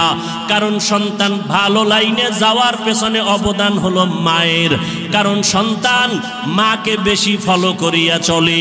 এই জন্যই নবীও বলেছেন, এ দুনিয়ায় সব থেকে নারী নেককারিনী যারা আদর্শবান নারী বড় দামি সম্পদ। এরে আম্মা জান, আপনার সন্তানটাকে আপনি ডাক্তার বানাবেন, বাধা নাই, ইঞ্জিনিয়ার বানাবেন, বাধা নাই, প্রফেসর বানাবেন, বাধা নাই। ও যুবক, তুমি স্কুলে পড়ো, কলেজে পড়ো, ভার্সিটিতে পড়ো, বাধা নাই। আমি এতক্ষণ তোমাদের এত চিল্লাইয়া বয়ান শুনাইলাম, একবারও আমি বলি নাই তোমরা হুজুর হইয়া মাদ্রাসায় যাও না। বাবা, তুমি চাকরি করো, বাধা নাই, ব্যবসা করো, বাধা নাই, তুমি স্কুলে পড়ো, বাধা নাই, তুমি চাকরি করো, তুমি ভার্সিটিতে বড় কোনো বাধা নাই, তবে নবীর আদর্শ মানিয়া অন্ধকার কবরের দিকে রওনা হও। ডাক্তারও যদি হও, মা বাবার দোয়া নিয়ে চলিও, 5 বেলার নামাজ পড়িও, কপাল খুলে যাবে। ইঞ্জিনিয়ার যদি হও, ভালো আদর্শ নিয়ে মানুষের সাথে আচরণ ভালো করিও, কোরআন তেলাওয়াত করো, 5 ওয়াক্ত নামাজ পড়িও, জীবনের চাকা ঘুরে যাবে। ও আল্লাহর বান্দারা, আম্মা জান আয়েশা বলেন, ও নবী, কিয়ামতের ময়দানে ভয়ঙ্কর হালাত কেমন হবে? নবী চোখের পানি ছেড়ে কাঁদেন আর কয়, আয়েশা, নবীরা যাদের কোনো গুনাহ নাই সেই নবীরা পর্যন্ত কান্নায় বিভোর হয়ে যাবে। আদম নবী কান্না করবেন নিজেকে বাঁচাবার জন্য, মূসা নবী কান্না করবেন নিজেকে পরিত্রাণের জন্য, ইব্রাহিম নবী কান্না করবেন নিজেকে বাঁচাবার জন্য, মুক্তির জন্য, ঈসা নবী কান্না করবেন নিজেকে মুক্তি করার জন্য, উম্মতেরা যাবে সুপারিশের জন্য, আদম নবী তাড়ায়ে দিবেন, মূসা নবী তাড়ায়ে দিবেন। উম্মতের সুপারিশ করতে গিয়া ইব্রাহিম নবী বলবেন আমি পারবো না, নূহ আলাইহিস সালাম বলবেন আমি পারবো না। নবী বলেন, ও আয়েশা জানো, ওই কঠিন সময় উম্মতেরা এক একজন নবীর কাছে যাইয়া যখন দেখবে সুপারিশের কেউ নাই, উম্মতেরা পাগলের মতো করবে, সর্বশেষ ওরা আমি মুহাম্মদের কাছে দৌড়ানোর চেষ্টা করবে, আমাকে তালাশ করবে। আম্মা জান বলেন, নবী আপনাকে হাসরের ময়দানে উম্মতেরা কোথায় পাবে? নবী বলেন, ও আয়েশা, আমি আমার মাওলার কুদরতের সামনে মাকামে মাহমুদে সেজদায় পড়ে কান্না করব। অন্য নবীরা নিজেকে বাঁচাবার কান্নায় বিভোর, আর আমি মুহাম্মদ একবারও আমার জন্য আমি কান্না করব না। আমি কান্না করে শুধু বারবার বলবো, আল্লাহ আমার উম্মতের বাঁচাও, আমার উম্মতের বাঁচাও, আমার একটা উম্মত যেন জাহান্নামে না যায়। আমার আল্লাহ তখন বলবে, নবী আপনি কাঁদবেন না, আপনার উম্মত গুলো ধরে ধরে বাছাই করে জান্নাতের ময়দানের দিকে নিয়ে যান। ও আয়েশা, আমি তখন খুশি মনে আমার উম্মত গুলো ধরে ধরে জান্নাতের ময়দানের দিকে নেওয়া শুরু করব।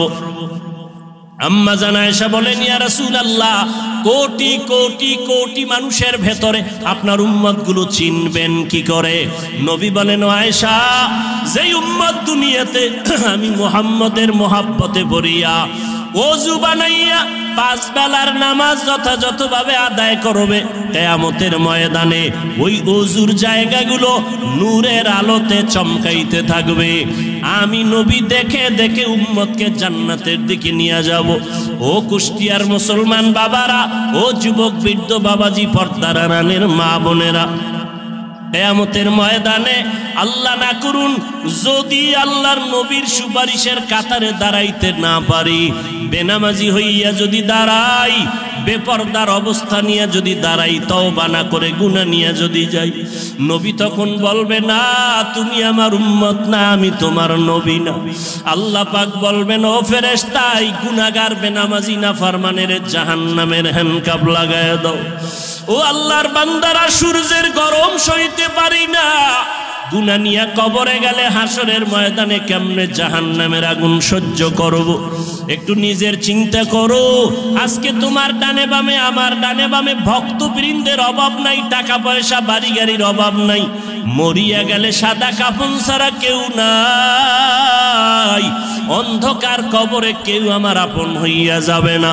অতএব এখনো সময় আছে, তওবা করে নাও, আল্লাহর মুহাব্বত নিয়ে, উলামায়ে কেরামের পরামর্শ নিয়ে 5 ওয়াক্ত নামাজ পড়ো। এখনো সময় আছে, মনে মনে আমার আল্লাহকে ডাকো আর বলো, হে মালিক, জীবনে তো নামাজ কম সারি নাই, বেপরদায় কম চলি না, আজকে থেকে তওবা করলাম। আমার মতো যুবক স্কুল কলেজে পড়িয়া, ব্যবসা করে, চাকরি করে যদি নামাজ পড়ে, আমি কেন পারবো না?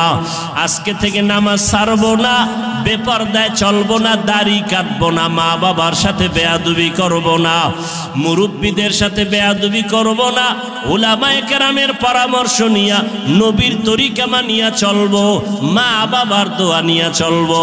তওবা করার মতো যদি নিয়ত হয়, অন্তরে যদি কোনো নেফাকি আর দুর্বলতা না থাকে, খাঁটি তওবা করার নিয়ত যাদের অন্তরে আছে, দুটো হাত আমার আল্লাহকে দেখাইয়া দাও। আয় আল্লাহ, আমাদের হাতগুলো কবুল করে নেন, তওবা কবুল করে নেন।